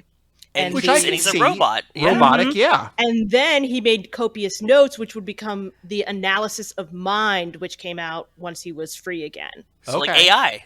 Yes. And then while I was Googling, somebody, I think on Bustle or something, started talking about the idea of transhumanism when it comes to Brixton's character and how he's evolving and all of these things, and what does that mean on a philosophical scale, and blah blah blah, robots. But I was just very fascinated that, I mean, it's highly possible that they just like picked something that sounded like a prison and they were like, it's Idris Elba, like he sounds tough and this sounds tough. It also just sounds like, very British, right? Like yes. Brixton just sounds like the island of the United Kingdom, like in a word, sort of. Like they might as well call him Brexit. Yeah, exactly. Yes. And this one came out in 2018? 19. Oh, wow. Yeah. So this was really like right there. He was sentenced in 1918, so he would have been in prison right around that 100 years ago, blah, blah, blah. It's not as like tightly formulated, but I thought it was really interesting. And I was fascinated that like, for all that Jason Statham is supposed to be like, you can tell that he's supposed to be the brains and that The Rock is supposed to be the brawn. Yes. The Rock's the one, quoting Nietzsche, the Rock's the one that's getting along better with people. The Rock's the one who finds her first. It's your goddamn sister and you can't find her first. You just go straight to her apartment and you're just like, let me just poke around a little and avoid this grenade. You're just like, you really think she's going to go to her apartment when she's on the run, bro? I mean, he does know her. Like, he's able to disarm her traps, but you are right that he is not in the place where he should be, and that the Hobbs does find her quickly by thinking like a spy, or thinking like, you know, where the cameras not cover, and going from there. So, yeah. The thinking man's philosopher. Yes. I think we strayed a little from the point. Oh, no, that's fine. Again, we've talked about this movie like 7 times. Yeah, this is a very interesting thing to think about. Also, I had a question. Why, once Brixton and all his people bust into the CIA and everything goes to hell and they escape him, why don't they go back to the CIA? It's compromised. Okay, that if they stay with the CIA, they won't be safe. Because they weren't safe already once. Like, what's to stop them from him breaking in again? That's what I always assumed. Yeah, something like that. Okay, because it was never like fully stated. Logic and physics, you kind of have to assume a little bit, but also throw a lot of it out. I was very shocked that the CIA didn't show up again at the end on Samoa, being like, haha, we've arrived. And you're just like, nah, bro, you missed it. No. Yeah. They didn't even come back, yeah. Yeah, like they just get dropped really quick. Yeah. That kind of happens. The CIA does not really play a huge role in the movies. Like the FBI early a little bit, and the LAPD early a little bit, and there's now this DSS, but like the CIA is like its own, so we don't really have in universe like ties to these people or this organization. So like there's not really like a need, like a narrative need, other than like it kind of would make sense, but I don't know. Because there could be a joke there too, like look at the government getting in when after we took care of business or whatever, right? Yeah, like exactly. Just that's what I was expecting, because they showed like all of the cars and everything like pulling up, and I was like, oh, the CIA is finally here, and then they reveal that it's more of the island's people, and I was like, that's very exciting, like as a narrative story for the island as a whole and for family. And I mean, he didn't say family in the climactic monologue against Idris Elba, but I felt it. I felt the we're all family at the Olive Garden that they all talk about in sure. Yeah, this movie substitutes Uso, brother, Samoan for brother, Uso. We get a lot of that. You know, I was thinking, you mentioned him earlier. We've talked about him a lot, obviously, in past episodes, but Kevin Hart as Dinkley particularly tickled me this time. I love Kevin Hart, love him, 3 Alphas, he's a Apex recurring Predators. character? No, this is his first time, but I'm thinking, if and when Hobbs and Shaw 2 comes out, we need to go from twins to triplets, like where you have Schwarzenegger and DeVito and they're making triplets with Eddie Murphy. Dinkley's got to be in there, and I don't think you have to call it Hobbs and Shaw and Dinkley, but if they called it Hobbs and Shaw and Dinkley, I would love it. It's one of those things where where like you see him just like scrawl his name into the title card. Oh, I like that. I do like funny. that. But I think that he and Ryan Reynolds are pretty much here to stay now, right? Like they're not to some going extent, away. yeah, for sure. This is the first time that The Rock and Kevin Hart had worked together, or had they already done Jungle Book? No, they've been friends. Like they were in like Central Central Intelligence and stuff. Yeah, like they. So we had heard rumors that like Kevin Hart spotted on the set of Hobbs and Shaw. We're like, oh, that makes sense because like they're buds. Yeah. Like when one, I don't remember, they made a both join TikTok at the same time. Like, but their first TikToks were just like in each other's things. Like, hey, we're both here now, whatever. And it's like they're just friends who like enjoy. So like we're like, oh, Kevin Hart just on set hanging out with his friend The Rock, and then for him to actually pop up, we're like, holy shit! Like they actually, But yeah, this is the first time. This is his introduction to the franchise. And there's a moment in F9 where we could have called Dinkley, but they call somebody else instead, which also makes sense. But maybe he exists in the Hobbs and Shaw verse as opposed to the main thing. I don't know. I'll be interested to see how much crisscross-over they'll be doing between these two. I mean, Helen Mirren is Helen Mirren. Or yeah. What do you mean that from that perspective? Yeah, from how many people from Hobbs and Shaw's kind of spin-off world are going to hop back into the FF world, and how many are going to hop back over. I mean, I imagine at some point the two will have to come back together again. Yes, that's what we think probably too. Whenever stuff calms down between Vin and Dwayne. Dwayne Johnson is a PGA member, PS, which I'm very proud of him for. When his name came up. Yeah, when his name came up as an executive producer, it said Dwayne Johnson, PGA, and I was like, good for you. You got the card. Yeah. I imagine we'll head back there, and then we'll see all those characters start interchanging and coming together and all that good stuff. Well, that's our big question, because they've essentially said, to either explicitly or not so, that Dwayne Johnson is not returning to the main franchise. In my head, I'm like, there's no way he doesn't. But maybe it's true. I don't know. But this movie, this is the first time we've watched this one for the podcast since F9 came out. And, I enjoyed it, but it felt sort of even less important than in past times, because I'm so eager now to see where the main story goes, and for this to offer, there's not even connections. Joe, I don't know if you were looking for ways to tie this in F9, but it's just a different thing altogether. It's definitely its own path, and that's why I was that was what I was pitching. If you start with this one, it doesn't feel weird at all to me. I don't feel like we did you any disservice in that choice, because it is so different, and there is so little reverse crossover. The only person we get back in 9 is Helen Mirren, and it's not like she's a pivotal character that's kind of playing in both, because she doesn't really have a huge role in either, right? She's there to be Helen Mirren, so she wants to be in them, and they're obviously we're not going to tell her no, and if you want to keep playing, the mom, that's awesome, cool, but she's not necessary. It definitely feels very, very different. I still like Hobbs and Shaw. Like I said, I think that Hobbs and Shaw are some of the most, this is some of the most fun Fast and Furious it is, because it's a little bit, I mean, granted, they're trying to save the world, and so that's high stakes, but it feels lower stakes than some of the other Fast and Furious movies, because you don't have so much built on it. So it does feel fresh, like a restart, and I like that aspect of it. And they're goofier. It's more of a buddy cop movie. It definitely feels different. I like both. I want to see more Hobbs and Shaw. I want to see more Fast and Furious, but those also feel like two separate ideas in my head. They don't feel as one idea. I like them as separate. I just want them to intersect again, because, and Tori, I don't know if you know, but there's only going to be 2 more movies in the main franchise. So there's going to be either a 10 part 1 and 10 part 2, or 10 and 11, whatever they're going to call them. But there's 2 more, and so we're nearing the end of the main story. And so for them to just sort of spin off and never come back, it just feels like a weird. It's like if the MCU did a bunch of things and oh yeah, we're heading toward Endgame, but Black Panther just not going to be there because he's doing his own thing. It's well, why? What? Why?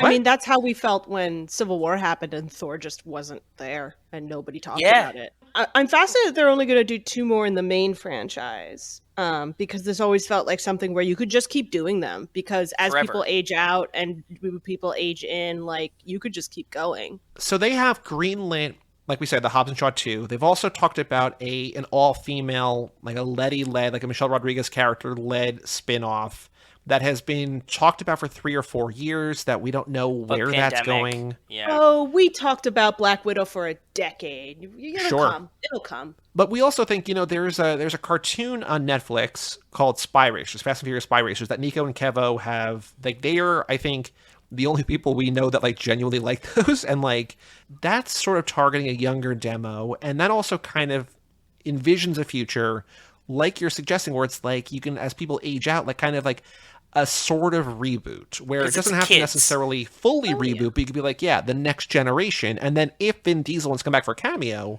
you still kind of can, right? So it's there. Whether they do it, I don't know. But you're right. There's no reason to really end at 11, but that's what they've chosen to do. I don't know. It's one of those things where they could literally just be hi, Paul Walker slept with my mom 25 years ago, and I'm here on a motorcycle, and you're just like, wow, amazing, riveting. I'll be there. Yeah, we would still go. I'd buy tickets. I'd buy pre-sale tickets for it, right? Like that's how it works. Exactly. What else about this movie? Anything else that you found that's of particular note? Things that you love, things that you hated, things that you were confused by, things that you wished were here but that weren't here? Again, sort of apologizing that we dropped you in a weird spot, but also what you got for us? Anything else of note in Hobbs and Shaw? Is this the way that they normally structure them? The fun opener with it's structured very much like Bond movies, and I guess like many other action movies, where it's like you have the opener that's the introduction that usually leads to a big fight, and then we have the calming down, and then we bring the two leads together, they fight, and then they have to they work together but separate, and then they have to actually work together, and then things go sideways. They go into the villain's lair, they get out of the villain's lair, they go somewhere else. Yeah, I think you pretty much described every Fast and the Furious. Also, because that they're like in a chain, I don't think that they have like necessarily like a fun opening every time. Because like, you know, sometimes it's like this is like previously on kind of situation, and then you kind of like go, but yeah, it's a lot of like we hate this person, they're trying to get us, and then it's like psych, they're a good person, so like they just absorb a lot of characters, right? Like anybody that you're fighting eventually just comes over to the good side. Yes, I was very shocked when Idris Elba went over the side of that cliff and was discontinued. Well, we don't see a body. That's a very hard and fast rule. That's true. That's true. But I know what salt water can do to yeah, computer electronics. Yes. So when the helicopter versus trucks fight starts and they have the chain on them, I was like, I could believe that this chain is strong enough to not break from the force of a helicopter. I was like, but you're trying to tell me that the rickety little barely welded together thing that is holding it as a structure is stronger than Captain America's giant biceps? And literally right after I said to myself, Captain America's giant biceps, literally The Rock did the exact same moment. Yep. And I was like, well, folks, here we are. Yeah, that's kind of part of the charm, I think, that like if you're thinking it, you're like, why doesn't The Rock just pull this thing down with his giant biceps? It's like, well, that's exactly what he's gonna do, and then it happens, and you're like, yep, that's what I thought was gonna happen. And then like right before they decided to go, the helicopter dove over the cliff to kind of pull them off. I was like, why aren't they just like flying over the cliff? Just drag the trucks with you until they're off the ground and then go. Yeah, that's exactly. Sloppy. You know what they needed? Girls who weren't worried about what was happening on their hand and trying to make sure they don't smash the thing on their back. They have evolved to a point where like girls are definitely more involved in the action, but in this one has a lot of guys in it. I agree. Compared especially to seeing F9, that I think that they did a much better job of giving like all of the women real stakeful jobs in the what's happening in the action. This one's just like fucking The Rock and his cousins and brothers or whatever. Just it has, I think, the best. Like, I think that Vanessa Kirby's Hattie character is the best new character of the franchise in multiple movies. Like, she's I think she's fantastic. She's absolutely fantastic. I mean, this movie doesn't pass the Bechdel test.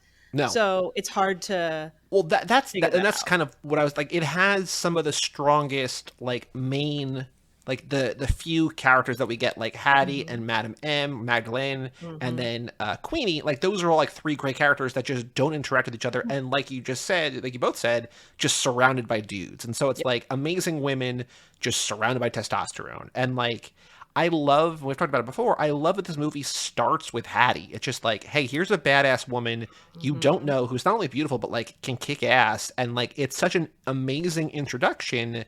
And then, like, you know, she's just talking to dudes the entire movie. And so, you know, she's great, but again, do a little bit more. Yeah. I do want to give them props for not just, like, making her go completely, like, scared, frightened in a corner kind of way. Like, she continues to kick ass throughout the entire movie and impress the men around her, which is really important. But when she's the only one, she has to pull every single duty. She has to pull the, am I sort of going to bang The Rock? Am I sort of scared for my life and going to cry? Am I going to kick some ass today? Am I going to comfort my brother when he's frightened? Like, it's all, she has to do all of it. All of it. Yep. Yeah. Is she gonna bang The Rock? Does that happen? Well, We don't know. we had this We don't know. theory for a while that we thought that The Rock's character could be gay, and then when they actually kiss in here, I was just like, oh, that's disappointing. Like we thought that there was, because like for as representative as this is in there's terms of none, ethnicities and like globe spanning, the queer representation in this movie is they could be better, and we thought that The Rock could, like the Hobbs character, could be gay, and doesn't mean that he's not also into dudes, but I was just kind of like, oh, like this kind of fun theory that we had Is dead. it was dead in a way that like feels like an action movie cliche, right? Like the night before the big battle, like let's just kiss because we might not wake up tomorrow or whatever. This is right? This is I'm gonna keep using Marvel movies because those are my major action That's movies fine. these days. Go ahead. Yeah. But it's that moment where Sharon Carter kisses Steve Rogers, and you're just like, wow, this is so important to do right now. This is so important right now. Let's not pay too much attention to the fact that he, like, his soulmate is her aunt. Let's just. Well, his soulmate is in the car with a metal arm. Yeah, I know him and Bucky. That's I get true. it. That's true. But But sorry, his other, Peggy, you'll live. his hetero soulmate is long dead, and now his attractive niece is here, or her attractive niece is here, and she's the closest thing to Peggy. So, like, let's just whatever. Any other thoughts about Hobbs and Shaw? I don't know if it's like this in real life, but on my television screen, the music is so loud and the dialogue is so quiet. And that just might be because I'm almost 35. I have this problem with so many movies, like the sound balancing. I hate it. They're all like this now. A lot of them, I think it's every streaming service has a different balance that it lives at. Yeah. Because Apple TV, I have to practically crank to 75. And Yes, then I agree. YouTube is Yep. at like 15. I'm very glad that I watched it during the day today, because if I tried to watch it at night, I would have received another noise complaint. Yeah, the music is very loud and the action sequences, but I think that's like a byproduct of just. Yeah, I have this problem in the theaters too, by the way. Like, it's just so loud, and like I think that I'm just going deaf. Oh, I am too. But I enjoyed the music. I found it very fun. I loved the dedication to going to American Samoa and showing the country and and the people and the culture and everything about it. I loved him bringing his daughter home and what that means for her, because I know that's big for this franchise. It's about family and found family and all of that. I got a lot of the themes that were from Fast and Furious. I did feel like this was a very separate thing, and it was a buddy cop movie, which I enjoy. I prefer heist movies. Buddy cops are pretty decent if I like the buddies who cop, and these ones are pretty good. Well, so they start out, the movie started out with them as a bunch of thieves, so that's kind of right up your alley, and the sort of universally accepted and assumed, and also on the show, best movie, Fast Five, is like a straight-up heist movie. There are more of these movies I think might be more up your alley than this one, In that possibly, sense, but for sure, yeah. Overall, thumbs up? Yeah, I think definitely thumbs up. I definitely liked it. I thought it was like a fun summer movie. Would I spend the $12 in New Jersey, $18.50 in Times Square to see this? No. No, I would not. But if it's on FX or if it's on a streaming FX, service, you can put it on. Like if my friends were like, "Hey, it just showed up on HBO Max," I'd be like, "Oh yeah, sure." This isn't something where I'd be like, "Oh my God, why do you have that on? Haven't you heard of Midsommar?" But I definitely I would not. I would Tuesday $5 movies this at best. I cut you off from saying something. You were saying you're pretty sure something, and I don't know. Oh, I'm pretty sure I knew that they were thieves in the beginning. Like, it's so interesting. When you're on Tumblr, you get like 40% of every pop culture thing that's happening. Yeah. Okay. And it just like depends on how deep the people around you are talking about it. And so like I knew several things about Fast and Furious. 1, somebody's dead. 2, it's got a bunch of guys who are bald but super jacked. 3, cars, so many cars. And 4, they used to be thieves and now they're maybe not thieves, but they're still cars. And Ludacris is involved now, which is very exciting. Yeah, he's a big part. I think this would have been a movie that I probably would have gotten dragged to see last summer, because once I left theater, I started getting dragged to more movies that like weren't my speed, but my friends were like, "This is fun. I love this franchise. Let's go." And shout out to John X. And I probably would have gotten dragged to see this as like a let's just go to the movies and watch something kind of thing. Makes sense, yeah. So the other important question, will you watch another Fast and Furious movie? Because you're telling me that Jason Statham is in the other ones. I probably could see myself seeing them, but it also will highly, if they're on Netflix and easy to access, I will probably give them a try because I'm unemployed right now and I need to do something with my life. That's the issue. Like these movies are kind of everywhere, but they're Constantly also on not USA, TNT, but also not on streaming services that much. right. Yeah. It's yeah, weird. that sounds like they're on like Paramount or so. Who owns these? Who? They would be Universal. on Peacock. They would be on Peacock if they were anywhere. Peacock. The interesting thing, and like, we get the Google alerts and we get the news that people send us, and like, I'm surprised that F9 is not streaming for free anywhere yet. Like, I know that it just came out, but it feels like that could be a way to get people to sign up for Peacock. You know what I mean? Didn't they do a weird thing, like when Peacock first came out, they had them, but only for like a month? Yes. Remember that?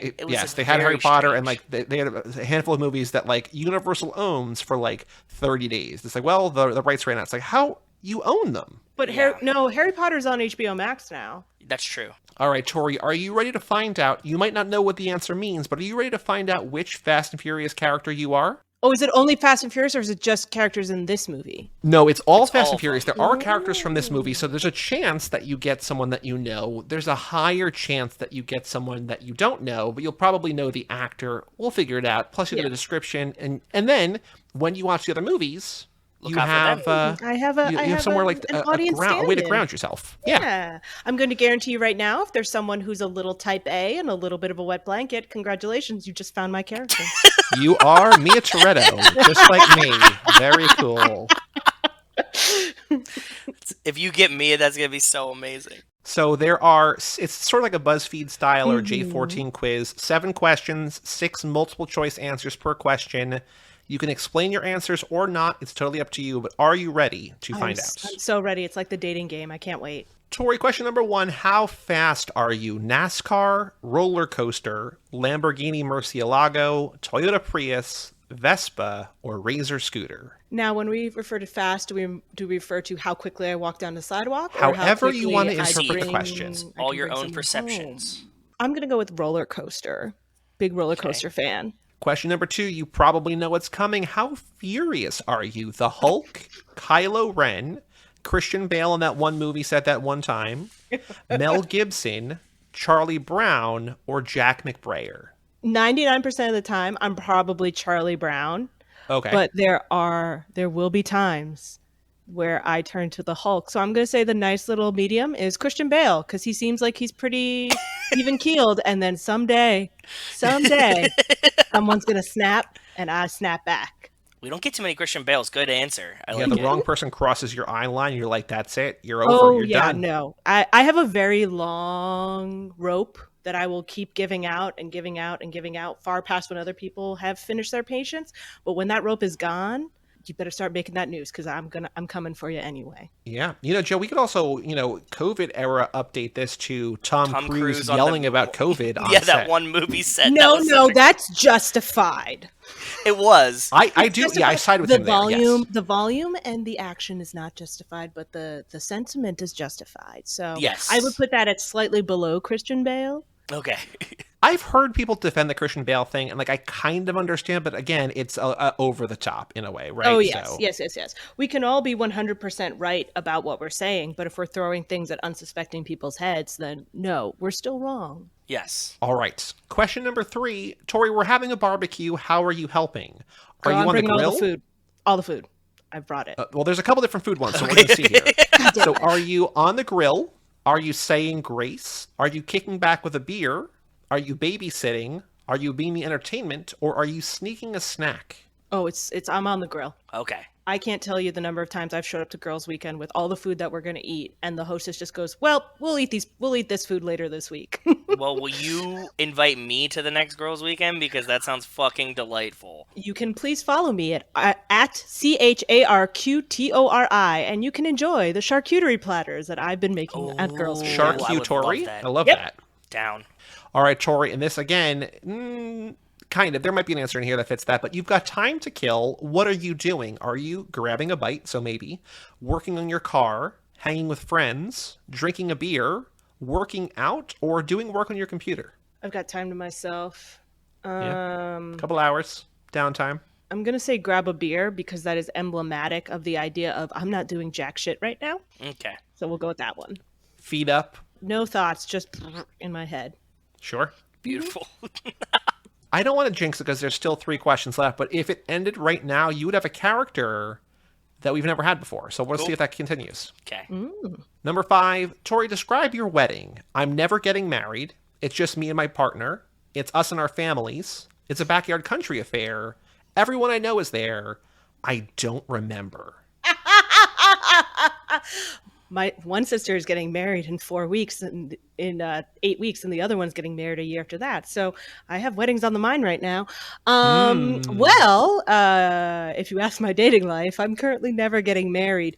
But in my dream wedding, everyone I know is there because that's actually all that the only reason I think of to have a wedding is to finally see the family you love and the friends you love interact and, realize they have a bunch in common because of how much they love you and how much that reflects onto them as people. So, like, I would have everyone I know there. It's a beautiful answer. I like that. That's a beautiful answer. I really do like that. I'm very, I have thoughts on weddings, and that was a very good solution. Yeah, as opposed to Joe, who's just like, well, we're not even engaged yet, but Rachel and your parents, let's go to the town hall right now and get married. That's what we did. Hey, Surprise. Proud of you. Some people never get that far. Joe messaged me. He's like, guess what happened? I'm like, did you guys get engaged? You're like, close. I'm like, get married? You're like, yep. I was like, all right, cool. Skip a few steps. Was this during COVID or was this just like 2017? Way before that, yeah. All right, Tori, congratulations. You just won the lottery. What are you buying? Your own garage, a private plane, I'm gambling it all away, my childhood home, a fleet of cars, or a new life? So many of these answers, I don't know why anyone would choose them.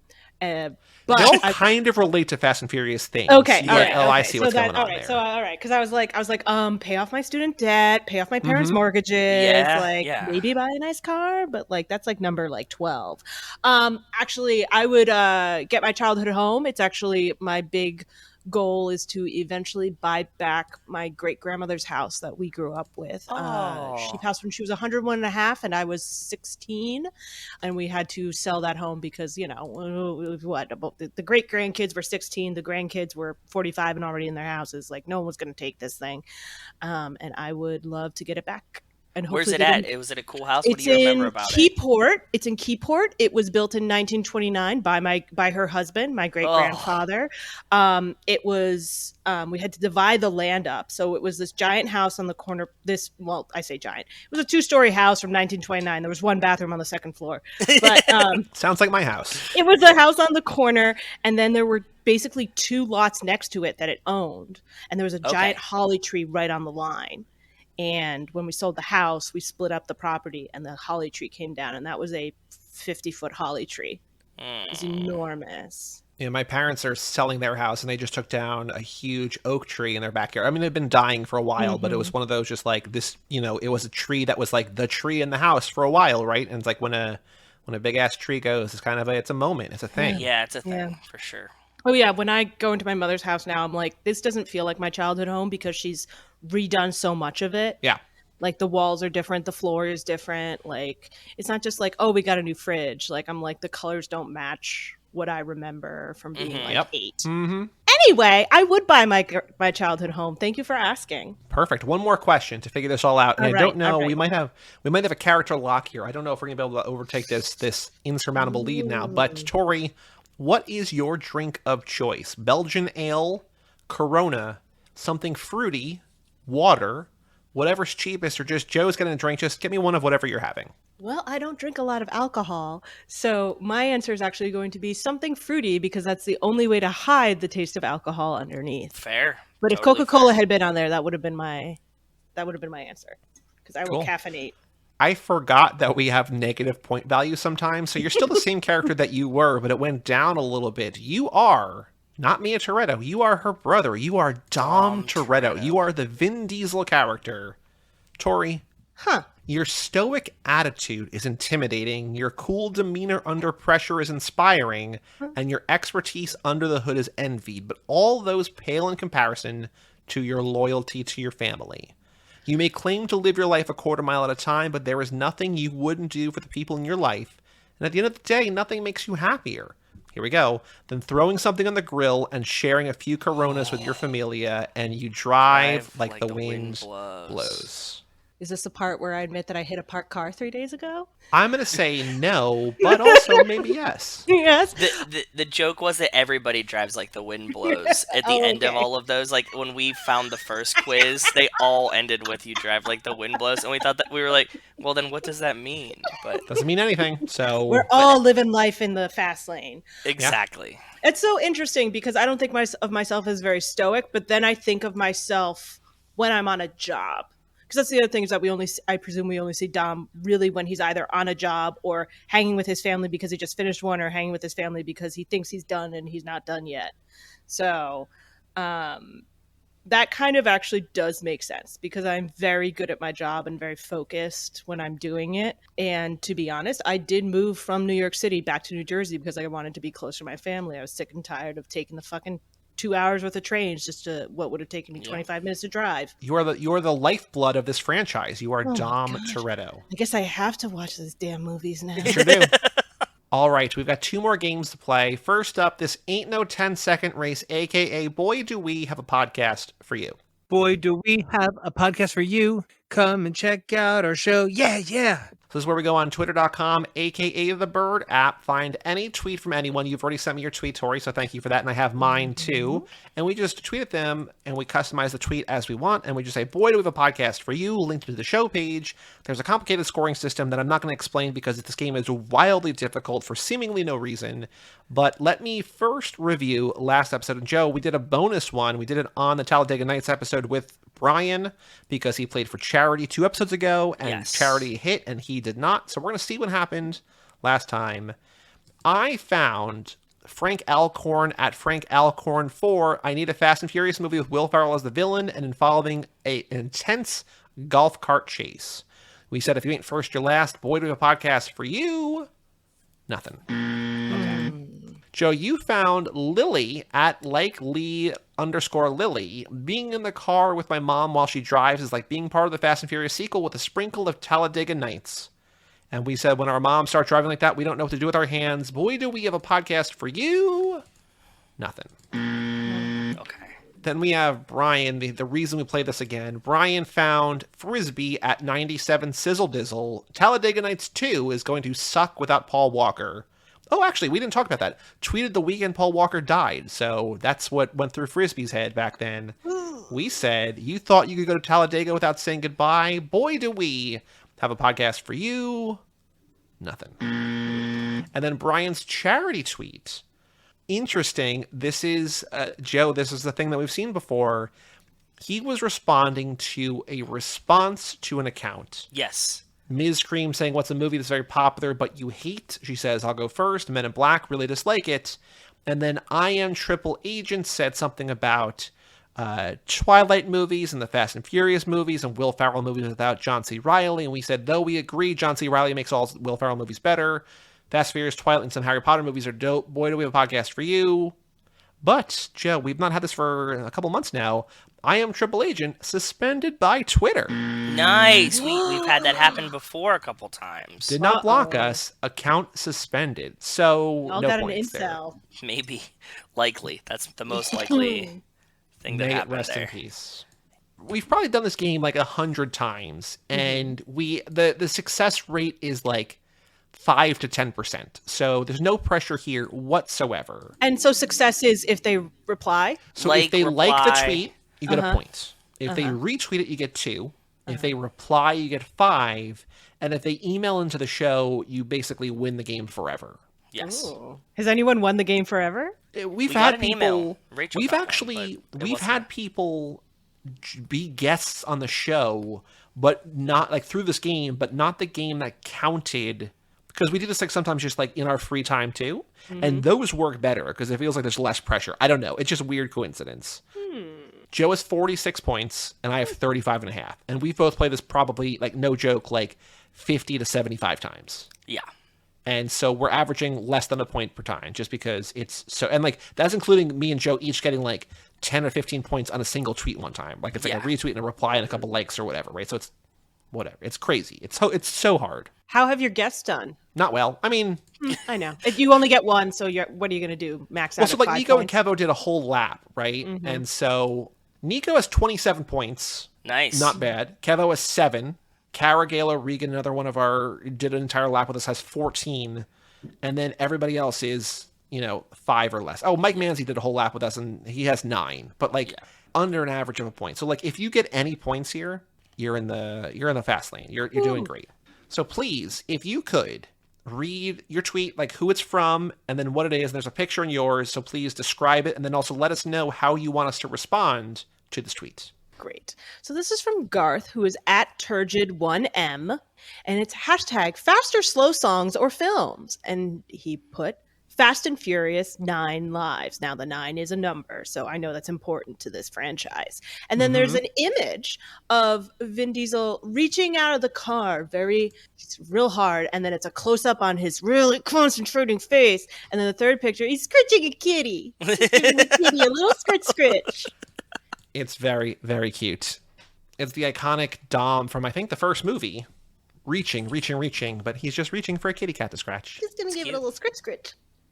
So now, Tori, how would you like us? We're going to say Boyd of a Podcast for you. It's actually the art that we used for our very first episode. Him out the window of I think he's reaching for Vince at the end of that first movie. Spoilers, kind of. But, now in this alternate universe, he's just scratching a kitty cat. So, Tori, what do we want to say to Garth to entice him to listen to the podcast? Don't waste one more life. We've got the perfect podcast for you. Oh, God, you nailed it. Wow. I write comic books on the side. Yeah. I have an English degree. No shit. Holy fuck, that's unfair.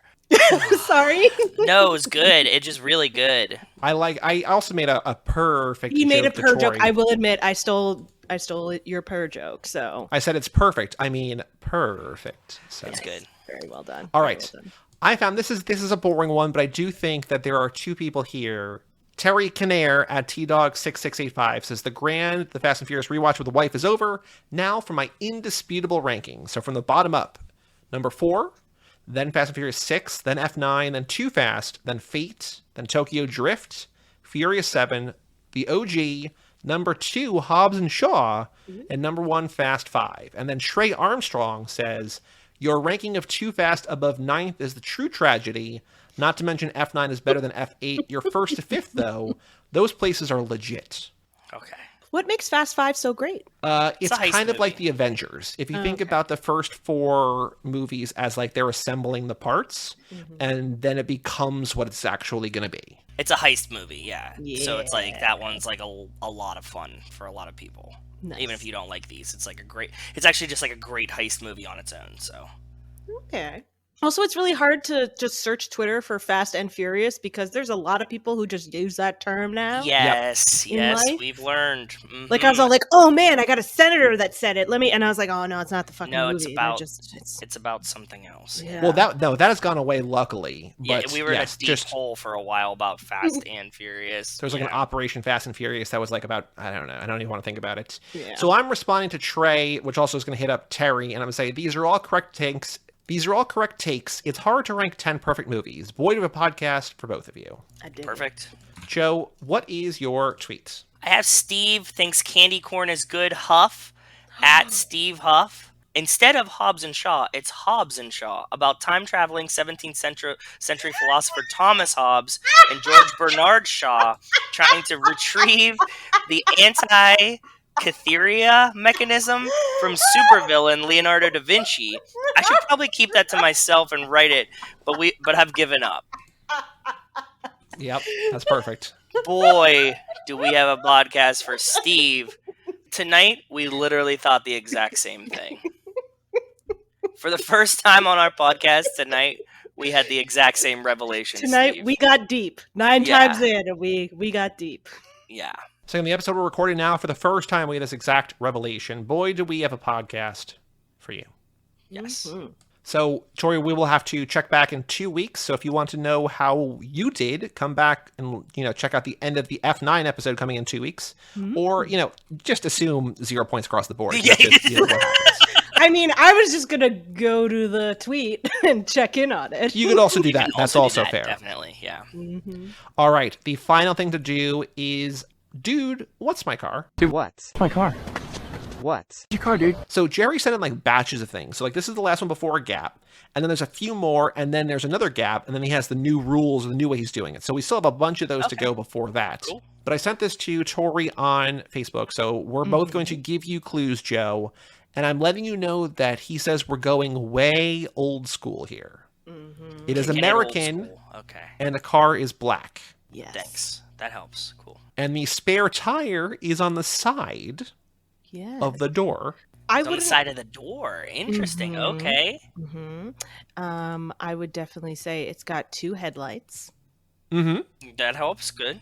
I do want to say that Tori said, I'm like, do you want to help give clues or guess? And she's like, well, when people ask what kind of car I have, I tell them black. And I'm like, perfect, you're on my team. Yeah, you're on Joey's team. That's right up your alley. Yep. It is made by one of the major American car companies. Is it a van?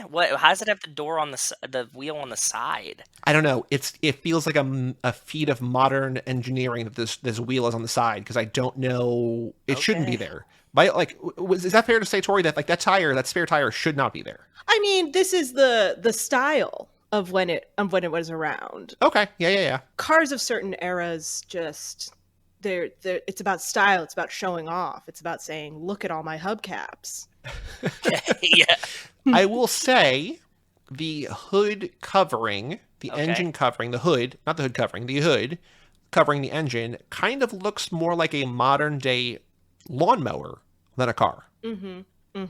It's thinner, longer, sort of narrow and long. Okay. Is it a Cadillac then? No. Bigger than that. Bigger than a Cadillac in size or scale? Is definition of which Cadillac? In terms of just brand reputation. In the way Cadillac. that Tori described the brand. A higher Chevrolet. umbrella. Similar, but no. a higher umbrella. Daimler Chrysler. No. Okay, now different umbrella. Shift over. Ford. Yes. Okay, it's a Ford with a tire on the side. I don't know. Old ass. So yeah, there are 4 tires, these spares on the side. It kind of looks like an old taxi or like a hearse without the back part. Definitely. Not. Is it like a model? Is it a Model T, Model A? It's a Model A. Yes. Okay. But there's another thing. Oh, the sport. It's a describer, a Sportster. descriptor. The Sportster Model A. No, but you're very, very close. It's not a sedan. It's got 2 Model doors. A coupe. It's a coupe. Yep. Now, Joe, guess the year. Just guess the decade. 50s. No, older. 40s. Older. 20s. Newer. Younger. 30s. The Yes. 1931 Ford Model A coupe. Okay. Let me see. With a weird, I love where the tire is on the side, but it feels like it should go in the back. No, that's badass. That's really, really cool. Yeah. I thought that it was more modern than that. I was trying to think of a more modern car that had a tire on the side, and I was like, what the fuck? Meanwhile, I'm over here this is the car you drive when you're Jay Gatsby and you got somebody to murder. Exactly. Yep. Exactly. You're hunting people and green lights. You're not going to find me, coppers. Like that, right? Yeah, it's not long enough to be a Cruella de Vil. That was a different car. Thank you to Jerry for emailing that in, and thank you to Tori for joining us tonight for Hobbs and Shaw and being, introducing you to the franchise in an unusual but also hopefully sort of kind of normal way. And being a great sport about it. Seriously. Thank you. Oh, yeah. I'm down for anything that stops me from watching true crime. I'm ready. You like murder porn, too? I'm all about that murder porn. Oh, I all love about it. Same. We're constantly watching murder porn, so. Oh, yeah. It's good stuff. Tori, you mentioned SharQ Tori on Instagram, but where can people find you? What do you want to promote? What do you want to plug? Where do the listeners of the show, where can they find you on the internet? You can find me on Twitter at Tori_Sheehan. SHEEHAN on the Twitters. You can find me at SMTori, T-O-R-I, on Instagram. You can also find me on my own podcast that hasn't updated in a while called Uncharted Tori. That's Tara and Tori, like our names. We interview various people who have gone through large life changes and talk to them about what it's like to make that decision to just change everything in your life, from raising a family, changing jobs, changing locations, all kinds of stuff. It was a pandemic look as we all kind of said, oh God, what is going on? And said, no, you can take a leap and it can work out. So that was really fun. You can also find me at cool. Thank you. You can also find me at KidRiotComics.com and at KidRiotComics on all your major socials, because I also do comics. I'm looking at Tori on Instagram, and I am so hungry right now. It actually reminds me to me, because I need to follow that too. My sister sent me a TikTok of someone. I don't know if you saw this, Tori, but someone made basically a charcuterie board out of focaccia bread. I just got sent that on Facebook. It looked so good. Yeah, you put like the little like cups or whatever to like have the hollowed out spaces. You bake the focaccia bread around it, flip it over, and then put like the salami and stuff. Like I see you're doing like the salami roses. Yeah, like this looks delicious. Yes. If you look on Charcuterie, you can see me making some of those lovely salami roses. You need to find the right glass for them to really work, but I really enjoyed it. It's so interesting. I'm learning new tricks and learning all kinds of things. I prefer an abundant board. That's really fun, and I just had my first professional gig, so it's been really exciting. It's definitely not going to pay the bills yet, but if more people follow me and would like some cheese, I'm available for anything in the New York, New Jersey area. Please call me. Charcuterie@gmail.com. Ooh, and plus it's truly a great name. Like the food looks amazing, but I also just love the name as a name. These pictures are awesome. I'm getting hungry too here, lady. I love the prosciutto on the skull. I've been wanting to do that for so long, and I was just like, yes. Then we peeled meat off of its face. Oh, it was perfect. Really cool, really creepy, and wonderful. We can tell who's not the murder porn guy on this show. #SharSpookery. Yes. Oh. Well, Joe, next episode, we're doing actually something like again, accidental happenstance, good timing for us, because next week in theaters, or this week, as this episode comes out, Last Night in Soho, Edgar Wright's film that I cannot wait for, is out. We are doing Edgar Wright's last movie, if you don't count the Sparks Brothers documentary that just came out. We are doing Baby Driver. Oh. We talked earlier in this episode about canceled people with one or two canceled people in Baby Driver. So at least two. Baby Driver is very fun, and we are going to work our way around the fact that two of its main actors have been canceled. Exactly. We'll dance. Oh, no, lean into it. Really just dig that hole. Dance is an appropriate term because it is a music-based car movie. Mm-hmm. But Last Night in Soho out this Thursday, as you're listening to this on the main feed. Next Tuesday, Baby Driver. Cannot wait for that. But Tori, thank you so much for joining us once again. Of course. Happy to do it. Have me back anytime. Cool. For all things Too Fast, Too Forever, you go to cageclub.me, facebook.com/TooFastTooForever, or at TooFastTooForever on Twitter and Instagram. Email us, family@cageclub.me. Check out our Patreon page at TooFastTooForever.com and our store at TooFastTooForever.shop. And like we said, come back next time for Baby Driver. I'm Joey Lewandowski. I'm good too. And that was Tori Sheehan of Capes and Boots and Charcuterie. And we'll tell you all about it when we see you.